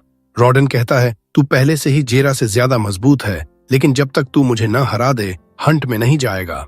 एलन उस शर्त को मान लेता है और सोचता है कि अगर विंटर आने से पहले समन स्किल एक बार और लेवल अप हो गया तो शायद वो रॉडन को हराकर हंट में शामिल हो पाए। कुछ महीने बाद एलन का समन स्किल लेवल 4 तक पहुंच जाता है। वो ई रैंक क्रिएचर्स अनलॉक करता है, साथ में एक नया क्रिएचर टाइप। अब उसे पहले से मौजूद क्रिएचर्स को फ्यूज करके नए बनाने पड़ते हैं, लेकिन इस बार उसके पास माना इतना है कि वो फ्रीली एक्सपेरिमेंट कर सकता है। स्टैट्स चेक करते वक्त उसे नया स्किल दिखता है, स्टोरेज। एक्टिवेट करते ही ग्रिमोयर के बीच में एक काला चौकोर छेद बन जाता है। वो तुरंत टेस्ट करता है, लकड़ियां और पत्थर डालता है और पता चलता है कि जितना भी सामान एंट्रेंस में फिट हो जाए वो अनलिमिटेड अमाउंट स्टोर कर सकता है। एलन कंफ्यूज हो जाता है। स्टोरेज स्किल तो एंड गेम स्किल लगती है, लेवल 3 के बिगिनर को ये कैसे मिल गई? वो सोचता है कि शायद डेव्स ने गलती से दे दिया, लेकिन फिर खुद को समझाता है कि इसका राज जल्दी ही पता चल जाएगा। बाद में वो ई रैंक इंसेक्ट्स बनाने की कोशिश करता है, लेकिन कुछ नहीं बनता। सोचता है माना कम पड़ रहा है, लेकिन पता चलता है कि ई रैंक क्रिएचर्स के लिए मैजिक स्टोन्स चाहिए। खुशकिस्मती से उसके पास हॉर्न्ड रैबिट्स से मिले कुछ ई रैंक स्टोन्स कैश के साथ स्टोर हैं। वो निकालता है, लेकिन फिर भी नहीं बनता। आखिरकार वो मैजिक स्टोन को स्टोरेज में डालकर ट्राई करता है और कामयाब। वो एक ई रैंक बटरफ्लाई बनाता है जो उसने सोचा था उससे कहीं ज्यादा बड़ी होती है। तभी उसकी माँ आ जाती है। एलन किसी तरह उस ओवरसाइज्ड बग को पीछे छुपा लेता है जब तक वो चली नहीं जाती। फिर वो ई रैंक एनिमल समन करता है, एक सेबर टूथ टाइगर। एलन डर से पैंट गीली कर लेता है, लेकिन वो टाइगर बहुत आज्ञाकारी और ताकतवर होता है। साथ ही उसकी फिजिकल स्ट्रेंथ 10 पॉइंट्स बूस्ट करता है। अब वो क्रिएचर्स को फ्यूज करके नए टाइप बनाने की कोशिश करता है, लेकिन उसके लिए भी मैजिक स्टोन्स चाहिए। उसे समझ आता है कि ज्यादा हॉर्न्ड रैबिट्स हंट करने होंगे।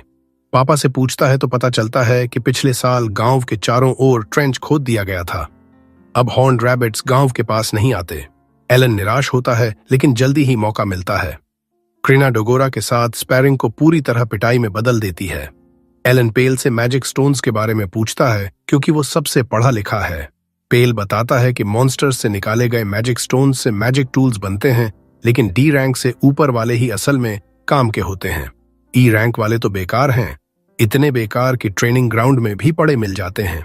वो सचमुच एक उठाकर दिखाता है। एलन को नई उम्मीद मिलती है। वो पूरे गांव में घूम घूम कर जितने भी ई रैंक मैजिक स्टोन्स मिल सकते हैं इकट्ठा करता है। फिर घास के मैदान में जाता है और जितने समन्स बना सकता है बना लेता है। सोचता है कि इनकी क्या क्या एबिलिटीज होंगी। अचानक तेज हवा आती है, बर्ड कार्ड उड़ जाता है। उसका हॉक निकलकर डेंजर वॉर्न करता है। तभी एक बेबी बोअर उस पर अटैक कर देता है और उसे गिरा देता है, लेकिन उसका ग्रास टाइप समन उसे हील कर देता है। बटरफ्लाई बोअर को ट्रांस में डाल देती है, जबकि सेबर टूथ उसे फिनिश कर देता है। जब दूसरा बोअर अटैक करता है तो एक बोअर टाइप क्रिएचर डिफेंड करने निकलता है, लेकिन सारी ये सब एलन का ढोंग था। वो बस समय बर्बाद कर रहा था क्योंकि उसे लगता है कि समनर ऐसे ही लड़ता है। उसे पता है कि इस दुनिया में कोई गेम प्ले गाइड नहीं है, सब कुछ खुद फिगर आउट करना है। वो महसूस करता है कि हर क्रिएचर क्लास की कॉम्बैट में खास भूमिका होती है। वो अपनी स्ट्रैटेजी उसी के आसपास बनाता है। वो सारे क्रिएचर्स को कॉल करता है और सोचता है, इंसेक्ट्स दुश्मन पर डिबफ लगाते हैं, बीस्ट्स डैमेज देते हैं, बर्ड्स इंफॉर्मेशन इकट्ठा करते और रिले करते हैं, ग्रास टाइप हील करते हैं, स्टोन टाइप डिफेंड करते हैं।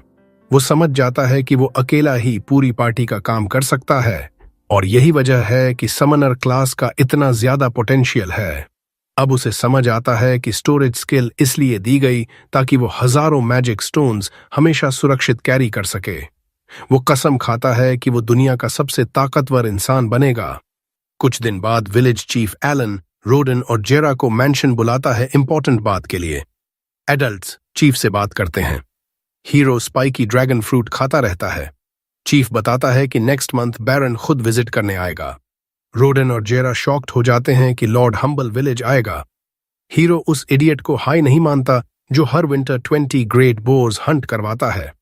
चीफ बताता है बैरन बोर हंट्स देखना चाहता है क्योंकि क्यूरियस है। जेरा को बुरा लगता है कि उनकी लाइफ डेथ बैटल्स नोबल के लिए एंटरटेनमेंट हैं। रोडन को प्रॉब्लम नहीं, लेकिन पूछता है हीरो को क्यों बुलाया। चीफ कहता है बैरन एप्स्टीन आइलैंड मिस करता है, इसलिए एलन गाइड बनेगा, विलेज और हंट घुमाएगा। रोडन कहता है अपना बेटा भेजो।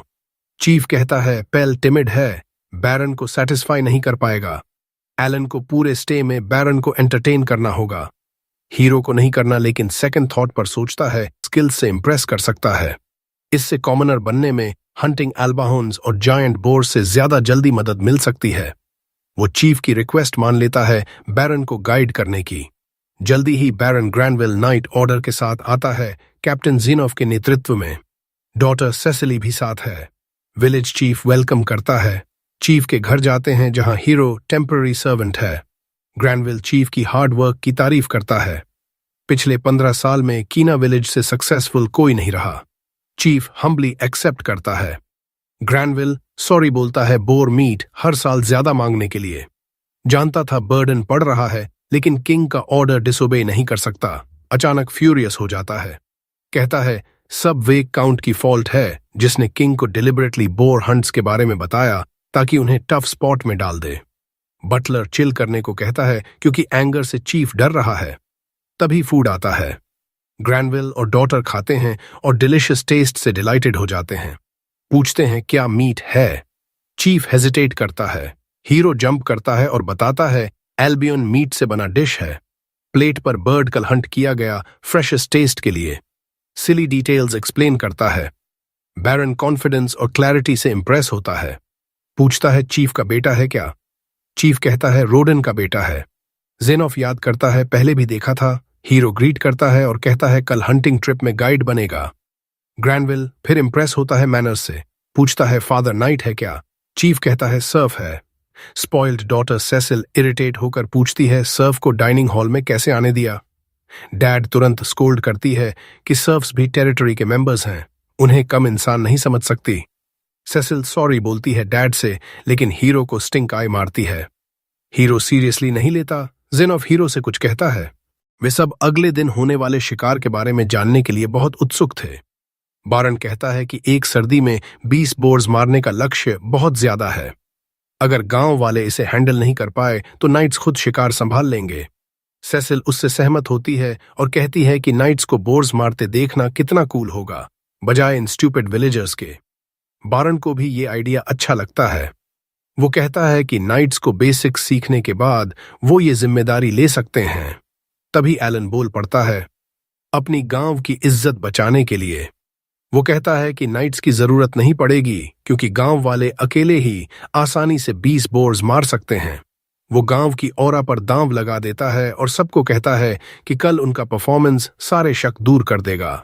अगले दिन पूरा ग्रुप जंगल की तरफ निकलता है बोर हंट देखने। एलन उन्हें एक खास वॉच टावर पर ले जाता है जहां से वो सुरक्षित रहकर शिकार देख सकते हैं। सेसिल अभी भी उससे बिना ताने मारे बात नहीं करती, लेकिन जैसे ही सब ऑब्जर्वेशन स्पॉट पर पहुंचते हैं एलन उन्हें स्टेप बाय स्टेप शिकार समझाने लगता है। जल्दी ही रोडन और बाकी सर्व्स वहां पहुंचते हैं बोर हाइड से बने आर्मर पहनकर। एलन बारन को थैंक करता है कि उन्होंने बचे हुए बोर हाइड इस्तेमाल करने की परमिशन दी आर्मर बनाने के लिए। उसके बाद डीकॉय यूनिट भागकर बोर को लुभाने जाती है और उसके पीछे पीछे उसे शिकार वाली जगह पर लाती है। एलन सबको कहता है कि सब्र रखो, ये प्रोसेस में काफी टाइम लगता है। इंतजार के दौरान ज़ेनॉफ एलन से क्रीना के बारे में पूछता है। एलन कहता है कि वो बिल्कुल ठीक है। ज़ेनॉफ खुश होता है और कहता है कि स्प्रिंग के बाद यहाँ ट्यूटर भेजा जाएगा ताकि वो एकेडमी एंट्रेंस एग्जाम की तैयारी कर सके। एलन हंसते हुए क्रीना को पढ़ते हुए इमेजिन करता है। तभी डीकॉय टीम बोर को हंटिंग ग्राउंड पर लाती है। टैंक टीम बड़े बड़े मजबूत शील्ड से उसे घेर लेती है। फिर मेन अटैकर्स बोर के सिर की तरफ जाते हैं और स्टैब करते हैं। नए लड़के पीछे से लंबे स्पीयर से अटैक करते हैं। एलन समझाता है कि न्यूबीज सिर्फ 1-2 बार अटैक करते हैं एक्सपीरियंस लेने के लिए। उन्हें आमतौर पर आर्मर नहीं दिया जाता क्योंकि उनका रिस्क बहुत कम होता है। सेसिल को बार बार स्टैब होते बोर को देखकर नौजिया होने लगता है। जैसे ही रोडन उसके गले में फिनिशिंग ब्लो मारता है वो बेहोश होकर गिर जाती है। ज़ेनॉफ और ग्रेनेल दोनों गांव वालों की स्किल से बहुत इंप्रेस हो जाते हैं और फैसला करते हैं कि बोर हंटिंग पूरी तरह गांव वालों पर ही छोड़ देंगे। तभी अचानक 2 और बोर्स उनकी तरफ दौड़ते हुए आते हैं। ज़ीनॉफ तुरंत अपने वाइस कैप्टन को नाइट्स तैयार करने को कहता है विलेजर्स की मदद के लिए, लेकिन एलन रोकता है और कहता है कि जरूरत नहीं, गांव वाले ऐसे केसेस के लिए तैयार रहते हैं। जमीन पर रोडन सबको 2 ग्रुप्स में बांटता है, खुद और जेरा के साथ। वे वही स्ट्रैटेजी यूज करके दोनों बोर्स को पिन करते हैं और मार देते हैं। एलन बारन और जेनफ को बताता है कि हर अच्छा हंटर जानता है कि जितने भी प्रे को ल्योर किया है सबको मारना चाहिए। अगर कोई बच गया तो वो शिटी हंटर है। लेकिन पहले ये मुमकिन नहीं था। वजह थी अच्छे इक्विपमेंट की कमी। शिकार से मिलने वाला ज्यादातर हिस्सा टैक्स में चला जाता था, इसलिए टूल्स अपग्रेड नहीं कर पाते थे। फिर भी हर साल थोड़ा थोड़ा स्पीयर्स अपग्रेड करते गए, जिससे सालों में एफिशिएंसी बहुत बढ़ गई। पिछले साल के आर्मर के साथ अब वे इतने मजबूत हो गए हैं कि 2 टीम्स बनाकर एक साथ 2 बोर्स मार सकते हैं। एलन को राहत मिलती है कि उसका विलेज ऑरा वाला गैम्बल काम कर गया। ग्रैनेल कहता है कि 3 बोर्स मारे जा चुके, यानी इस साल अभी 17 बाकी हैं। एलन सुधारता है, नहीं, मेरे आने से पहले ही 7 मारे जा चुके थे, तो सिर्फ 10 बाकी हैं। ग्रैनेल खुश होता है और कहता है कि अब नाइट्स को मदद के लिए भेजने की जरूरत नहीं। एलन कहता है कि उसके पिता और बाकी लोग ये सुनकर बहुत खुश होंगे। फिर वो कहता है कि उनके पास बारन से 2 रिक्वेस्ट हैं। पहली, बोर हंटिंग के लिए 2 और जायंट शील्ड्स बनाने लायक बोर हाइड चाहिए। बारन खुशी खुशी मान जाता है। दूसरी रिक्वेस्ट थोड़ी मुश्किल है। एलन कहता है कि सर्व्स को आमतौर पर जो चीजें नहीं मिलती, खासकर लिकर चाहिए। ग्रैनेल समझ नहीं पाता। एलन समझाता है कि हर साल ज्यादा बोर्स मारने से मीट की बहुतायत हो जाएगी और उसकी कीमत गिर जाएगी, इसलिए सर्व्स उस मीट को बूज से ट्रेड करेंगे ताकि इकोनॉमी क्रैश न हो। ग्रैनेल पूछता है कि लिकर ही क्यों? एलन जेनफ की तरफ देखकर कहता है कि वॉरियर होने के नाते वो समझेंगे। जेनॉफ कहता है कि वॉरियर्स का मोराले ऊंचा रखने में अल्कोहल से बेहतर कुछ नहीं। बारन दोनों रिक्वेस्ट मान लेता है और एलन की तारीफ करता है कि आज तुमने कमाल का काम किया। लेकिन सेसिल को ये बिल्कुल पसंद नहीं आता कि किसी और को उसके पापा की तारीफ मिल रही है। वो एलन को कर्स करते हुए घर वापस जाती है, लेकिन हॉर्सबैक से लगभग गिरने वाली होती है। एलन खुश होता है उसे जाते देखकर और सोचता है कि अब कभी उससे नहीं मिलना पड़ेगा। लेकिन अगले ही दिन उसे सेसिल और ग्रैनेल से फिर मिलना पड़ता है। बारन हर साल डिलिशियस मीट सप्लाई करने वालों को रिवॉर्ड देना चाहता है। एलन एक्साइटेड हो जाता है, सोचता है शायद प्रमोशन मिले कॉमनर स्टेटस का, और वैसा ही होता है। ग्रैनेल डिक्लेयर करता है कि रोडन, जेरा और उनकी फैमिलीज कॉमनर स्टेटस में प्रमोट हो जाएंगी। सब बारन को थैंक करने के लिए बाउ करते हैं। एलन एक्साइटमेंट से कांप रहा है। वो सोचता है अब विलेज बॉर्डर्स के बाहर जा सकता है, बिगर और पावरफुल मॉन्स्टर्स हंट कर सकता है।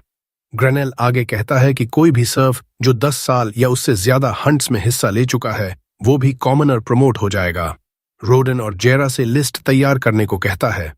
फिर उसे याद आता है कि किंग ने क्रीना विलेज को पूरे किंगडम के लिए एग्जाम्पल बनाना चाहा था।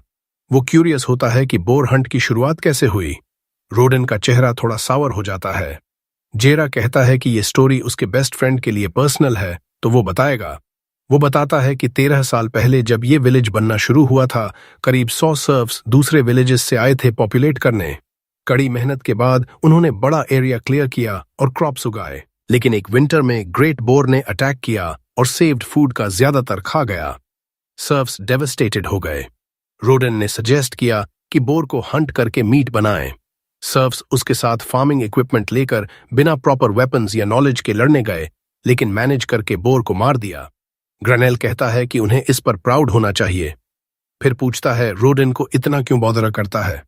जेरा एक्सप्लेन करता है कि हंट में एक फ्रेंड की डेथ हो गई थी जो लकी नहीं था लेवल अप करने और इंजरीज हील करने के लिए। जेरा कहता है कि उसने रोडन को बार बार कन्विंस किया कि खुद को ब्लेम न करे, लेकिन वो नहीं मानता। एलन अब समझता है कि पिछले साल उसके डैड ने स्टूपिड कॉमनर को बचाने के लिए इतनी जल्दी क्यों दौड़ा था। ग्रैनेल सॉरी बोलता है टॉपिक उठाने के लिए, लेकिन कहता है कि अगर रोडन ने फर्स्ट बोर हंट स्टार्ट नहीं किया होता तो विलेज यहां तक नहीं पहुंचता। वो रोडन को रिवॉर्ड देना चाहता है और पूछता है क्या चाहिए। एलन डैड को अर्ज करता है क्वालिटी बूज मांगने को, लेकिन रोडन रिक्वेस्ट करता है कि बारन उसके बेटे को एस्टेट पर काम करने दे। वो कहता है एलन वाइज और ब्रेव है, कोई भी एडल्ट जॉब कर सकता है। एलन पैनिक हो जाता है क्योंकि इस तरह मॉन्स्टर्स हंट करके लेवल अप नहीं कर पाएगा, लेकिन ग्रैनेल को आइडिया पसंद आता है। बटलर भी अग्री करता है कि एलन स्टाफ में ग्रेट एडिशन होगा। ग्रैनेल डिक्लेयर करता है कि वो रेगुलर हॉल बॉय से ज्यादा अच्छा है, इसलिए फैमिली का मैन सर्वेंट बनेगा। एलन को पता नहीं कि ये पोस्ट क्या होता है, लेकिन सेसिल ग्रोस्ड आउट हो जाती है कि सर्फ उनके मैंशन में रहेगा। बटलर उसकी रेसिस्ट थिंकिंग को करेक्ट करता है कि एलन अब कॉमनर है। एलन एक्सक्यूज सोच रहा होता है सिचुएशन से निकलने का, लेकिन डैड को टीयर्स ऑफ जॉय बहाते देखकर एक्सेप्ट कर लेता है। जल्दी ही वो बैरन्स एस्टेट के लिए तैयार होता है। सब गुड बाय बिड करने आते हैं। क्रीना बहुत सैड है। एलन उसे चीयर अप करने के लिए फाइनल ड्यूअल सजेस्ट करता है। वो अग्री करती है, लेकिन ड्यूअल शुरू होते ही एलन अपर हैंड ले लेता है। सब सरप्राइज हो जाते हैं, खासकर क्रीना। रीजन ये था कि एलन बर्ड कार्ड्स स्टॉक कर लिया था जो एजिलिटी बूस्ट करते हैं। वो क्रीना को ओवरवेल्म करता है और सोर्ड उसके नेक पर पॉइंट कर देता है। क्रीना बिलीव नहीं कर पाती कि हार गई, लेकिन एलन कहता है ड्रॉ है और फ्यूचर में सेटल करेंगे फाइट। फिर सिबलिंग्स जेरा मटिल्डा को गुड बाय कहता है। डोगोरा और पाल फेंस के उस पार से देख रहे हैं। पाल एक्स यूजर को किक मारकर एलन को गुड बाय कहने भेजता है। डोगोरा फेयरवेल गिफ्ट के रूप में स्मॉल डैगर लाया है, लेकिन एटीट्यूड के बिना बात नहीं कर पाता। रोडन और जेरा कन्वॉय तक वॉक करके सैड लेकिन होपफुल गुड बाय देते हैं। एलन विलेज छोड़कर अलग फ्यूचर की तरफ जाता है। जल्दी ही वो ग्रैंड वॉल एस्टेट पहुंचता है, सिटी के बीच में। वेल्थ और लग्जरी देखकर डैजल्ड हो जाता है। नहीं देर लगती, पहला जॉब मिलता है, लैडर बनना, ताकि सेसिली ट्री से फ्रूट्स प्लक कर सके। वो लेफ्ट राइट कहती रहती है और कर्स करती है जब सेम स्पॉट पर आ जाते हैं। एलन पिस्ट होता है और विश करता कि कम से कम थिक थाइज होती तो ग्लैडली लिसन करता। सेसिली कहती है फ्रूट्स नहीं पहुंच रही क्योंकि वो शॉर्ट किंग है। एलन सजेस्ट करता है शोल्डर्स पर स्टैंड करो, सिटिंग की बजाय, रेंज बढ़ेगा। सेसिली गुड आइडिया मानती है, लेकिन वॉर्न करती है फॉल हुआ तो इमीडिएटली फायर्ड। शोल्डर्स पर चढ़कर फ्रूट्स प्लक करती है। एलन पेशेंस के एज पर होता है, लेकिन सक्सीड हो जाती है, लेकिन बाइट लेते ही स्पिट कर देती है क्योंकि बिटर है। एलन कहता है सेइंग है हाई ट्रीज के फ्रूट्स हमेशा स्वीट नहीं होते। सेसिली पूछती है क्या पता था बैड टेस्ट होगा। एलन पोलाइट बनकर कहता है नो आइडिया। सेसिली स्कॉफ करती है और कहती है मार्केट जाओ, स्वीट फ्रूट खरीद कर लाओ। एलन सोचता है ये बुरा शब्द से बात करने से बेहतर है। तभी ह्यूज शैडो पूरे मैंशन पर पड़ता है। एलन ऊपर देखता है, जाइगेंटिक एयरशिप, मैग्निफिसेंट साइट देखकर गास्पिंग करता है। सेसिली उसे कंट्री इडियट कहती है। क्लियरली मैजिक शिप है। एलन याद करता है पेल ने बताया था मैजिक स्टोन से मैजिक टूल्स पावर होते हैं। सोचता है इतना बिग चीज कैसे पावर होती होगी। इडियोटिक ग्रिन के साथ स्टेयर करता रहता है। सेसिली कहती है ग्रिन खत्म करो और मार्केट जाओ।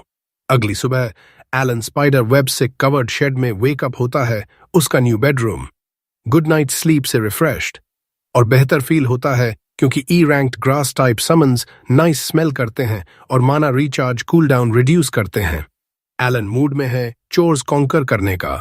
पहले सर्वेंट्स के डाइनिंग हॉल में ब्रेकफास्ट। हेड सर्वेंट रिक से ग्रीट करता है। रिक पूछता है सेसिली के साथ गेटिंग अलोंग। एलन सोचता है पर्पल हेड ब्रैट हमेशा बॉसिंग अराउंड करती है। रिक पिटी करता है, कहता है मैन सर्वेंट की लाइफ इजी नहीं, अगर ऑर्डिनरी हॉल बॉय होता तो कम बॉदर करती। एलन पूछता है हॉल बॉय और मैन सर्वेंट में डिफरेंस क्या? कोई क्लियर नहीं बताया। रिक एक्सप्लेन करता है बटलर्स, हेड शेफ्स वगैरह high ranking servants, lower ranking में coachman, cook, gardener, man servant, हाउसमेड्स।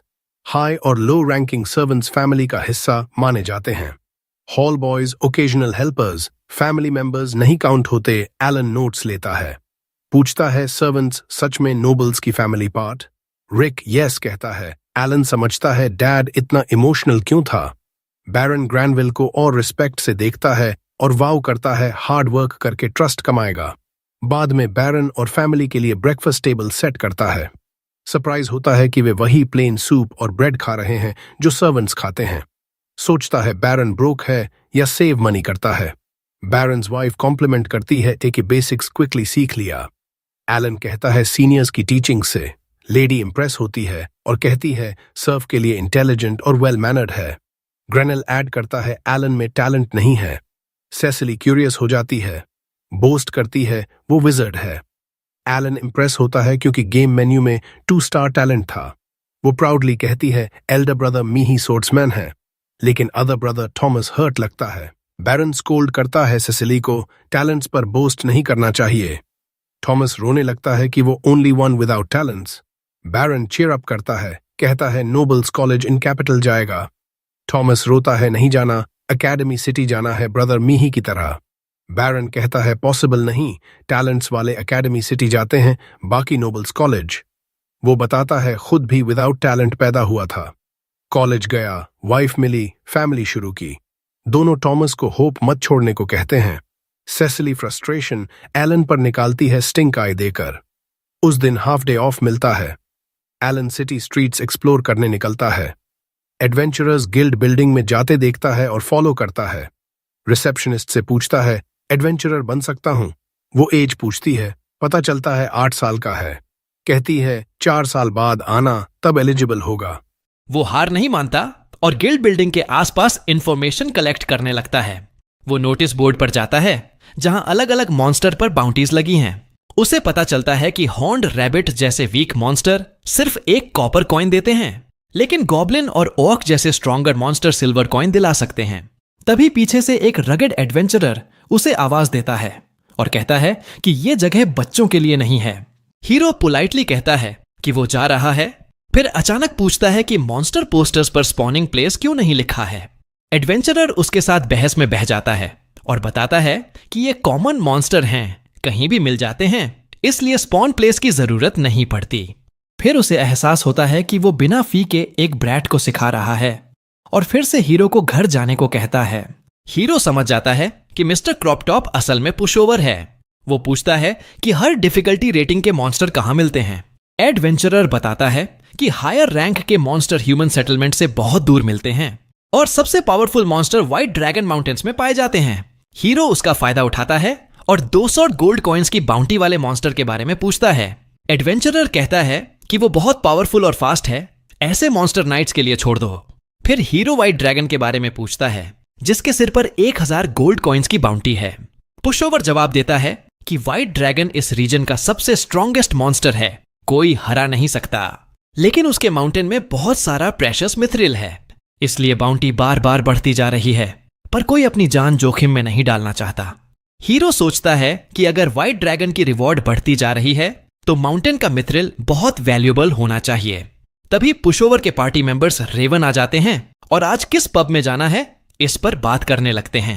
Hero मौका देखकर रेवन को थैंक कहता है और गिल्ड से निकल जाता है। अपने बाकी प्लान्स पर फोकस करने के लिए वो फुल स्पीड से सिटी गेट की तरफ भागता है। गार्ड उसे रोकता है और सिटी से बाहर जाने का परमिट मांगता है। हीरो ग्रैनविल फैमिली का बैज दिखाता है। गार्ड माफी मांगता है, गेट खोलता है और हीरो बाहर निकल जाता है।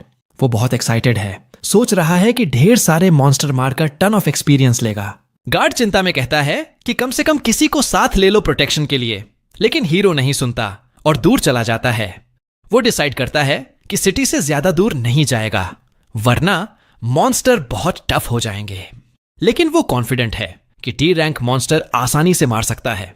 जंगल पहुंचते ही हीरो सबसे पहले ई रैंक हॉक समन करता है और टेस्ट करता है कि वो ऑर्डर्स कितना अच्छा फॉलो करता है। उसे पता चलता है कि बर्ड काफी स्मार्ट है, सिंपल इंस्ट्रक्शंस मान लेता है। वो डिसाइड करता है कि हॉक की एबिलिटीज से मॉन्स्टर ढूंढेगा। वो 5 और हॉक्स समन करता है और उन्हें एरिया स्काउट करने भेज देता है। इस बीच वो एक सेबर टूथ टाइगर समन करता है। उसकी इंटेलिजेंस भी चेक करता है, लेकिन ओवरसाइज्ड कैट काफी डम निकलता है। ऑर्डर्स नहीं मानता, बस जमीन पर लौटने लगता है। जल्दी ही एक हॉक अच्छी खबर लेकर लौटता है। हीरो उसके पीछे पीछे चलता है और मॉन्स्टर हंट करने जाता है। हॉक उसे थोड़ा दूर ले जाता है, लेकिन लकीली वहां पूरा पैक ऑफ गॉब्लिन्स इंतजार कर रहा है। गॉब्लिन्स हीरो को देखते ही अटैक करने की कोशिश करते हैं। हीरो तुरंत 5 सेबर टूथ्स समन करता है जो उसे गार्ड करें।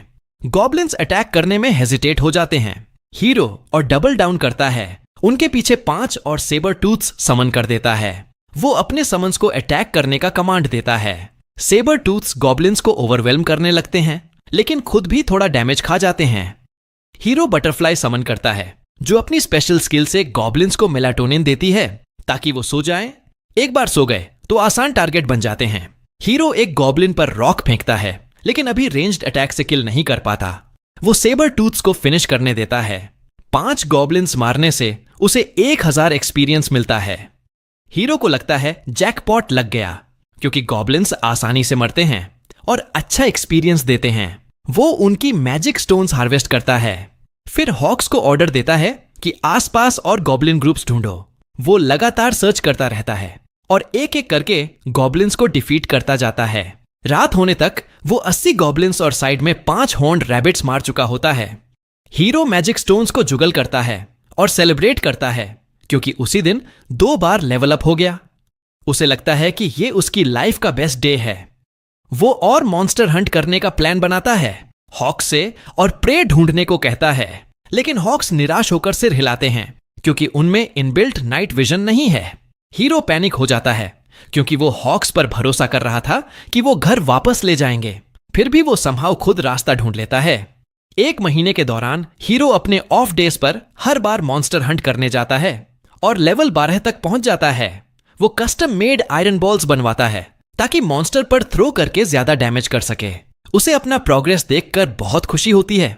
वो सोचता है कि अब थोड़ा एम्बिशियस होना चाहिए और स्ट्रॉन्गर मॉन्स्टर हंट करने चाहिए। इन थॉट्स के साथ वो रात में चुपके से मैंशन में घुसता है, लेकिन अचानक हेड बटलर का टावरिंग फ्रेम देखकर डर जाता है जो उसे हर जगह ढूंढ रहा था। बटलर उसे ग्रैन के पास ले जाता है। ग्रैन सबसे पहले हीरो की तारीफ करता है कि 1 महीने में इतना ग्रेट मैन सर्वेंट बन गया, लेकिन वो क्यूरियस है कि ऑफ टाइम में हीरो क्या करता है, क्योंकि सुबह मैंशन से निकलता है और रात को लौटता है। हीरो समझ जाता है कि बैरन को क्यूरियोसिटी है। वो ऑनेस्ट आंसर देता है कि वो फॉरेस्ट में मॉन्स्टर हंट करने जाता है। बैरन और इंट्रीग्ड हो जाता है और रीजन पूछता है। हीरो जल्दी से डैडी का नाम लेता है कि वो रॉटन द बोर हंटर का बेटा है, हंटिंग ब्लड में है। ये जवाब सुनकर बैरन कन्विंस हो जाता है और कहता है कि फादर्स फुटस्टेप्स फॉलो करने से कोई नहीं रोक सकता। बटलर पूछता है कि हॉर्न्ड रैबिट मीट क्या करता है, अगर बुचर को बेचेगा तो स्कैंडल हो सकता है। हीरो नहीं बता सकता कि वो सिर्फ हॉर्न्ड रैबिट नहीं मारता, सब कुछ फेंक देता है। बटलर कहता है कि ग्रैनबेल फैमिली खुद हॉर्न्ड रैबिट मीट को बेहतर प्राइस पर खरीद लेगी। हीरो इससे ज्यादा खुश नहीं हो सकता। 6 महीने बाद हीरो फिर हंटिंग ट्रिप पर है और सोच रहा है कि आज कितने हॉर्न्ड रैबिट्स मारें ताकि पॉकेट मनी मिले। अचानक उसके सारे हॉक्स एक साथ लौट आते हैं और बहुत इंपेशेंट लग रहे हैं। हीरो उनके पीछे चलता है और वो उसे यूजुअल से ज्यादा दूर ले जाते हैं। वहां वो एडवेंचरर्स की टीम देखता है जो गॉब्लिन से लड़ रही है। वो उन्हें पहचान लेता है, गिल्ड में पहले देखे थे। रेवन सीवियरली इंजर्ड है। 2 गर्ल्स उसे छोड़ना नहीं चाहती, लेकिन अकेले गॉब्लिन से नहीं लड़ सकती।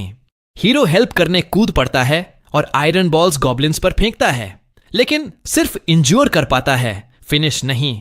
वो सामने समन्स नहीं यूज कर सकता, लेकिन समन्स के बफ्स की वजह से वो इतना स्ट्रांग हो चुका है कि गॉब्लिन से बिना समन्स के भी लड़ सकता है। वो डैगर निकालता है और आई पैच चिक के एक गॉब्लिन मारने के समय में 3 गॉब्लिन्स डिफीट कर देता है। आई पैच गर्ल तुरंत रेवन के पास जाती है जो टेरिबल कंडीशन में है। प्रीस्टेस के पास रेवन को हील करने के लिए इनफ मना नहीं है। हीरो फिर क्लच में आता है और कहता है कि उसके पास मेडिसिनल हर्ब है जो हेल्प कर सकती है। वो प्लांट समन की स्किल से स्पेशल लीफ क्रिएट करता है। वो लीफ मिराक्युलसली रेवन की वुंड हील कर देता है बिना स्कार छोड़े। वो दूसरा लीफ आई पैच गर्ल की वुंड पर लगाता है। पूरी पार्टी बहुत ग्रेटफुल है कि हीरो ने इतने high level healing items use किए। हीरो वापस हंटिंग पर जाना चाहता है, लेकिन रेवन रोकता है और पूछता है कि डेट कैसे रिपे करें।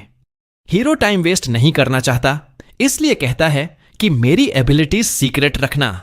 जब सब और कुछ करने पर इंसिस्ट करते हैं तो हीरो कहता है कि 100 E rank magic stones collect करके दे दो। रेवन और उसकी पार्टी खुशी खुशी रिक्वेस्ट एक्सेप्ट कर लेते हैं। हीरो अपना रास्ता लेता है। कुछ दिनों बाद वो सोचता है कि मेडिसिनल लीफ उस हर्ब से ज्यादा इफेक्टिव है जो उसके डैड की वुंड ट्रीट करने में यूज हुई थी, इसलिए इन्हें केयरफुली यूज करना चाहिए। वो रियलाइज करता है कि समन्स के साथ गॉब्लिन्स हंट करने से सोलो हंट से ज्यादा एक्सपीरियंस मिलता है। लेकिन सबसे ज्यादा कंफ्यूज करने वाली बात हॉक्स का बिहेवियर है। वो एक हॉक समन करता है और पूछता है कि 5 किलोमीटर रेंज में सिर्फ गॉब्लिन सर्च करने के ऑर्डर को क्यों इग्नोर किया। बर्ड नर्वस हो जाता है। हीरो पूछता है कि क्या इंजर्ड एडवेंचरर को सेव करना चाहता था। हॉक सिर हिलाता है। हीरो अचानक रियलाइज करता है कि उसके समन्स सिर्फ ऑर्डर्स फॉलो करने वाले टूल्स नहीं हैं, उनमें भी फीलिंग्स हैं जैसे किसी ऑर्डिनरी क्रीचर में होते हैं। लेकिन यहीं पर यह वीडियो खत्म होता है। चैनल को लाइक और सब्सक्राइब करना मत भूलना। वॉचिंग के लिए थैंक्स। नेक्स्ट टाइम मिलते हैं।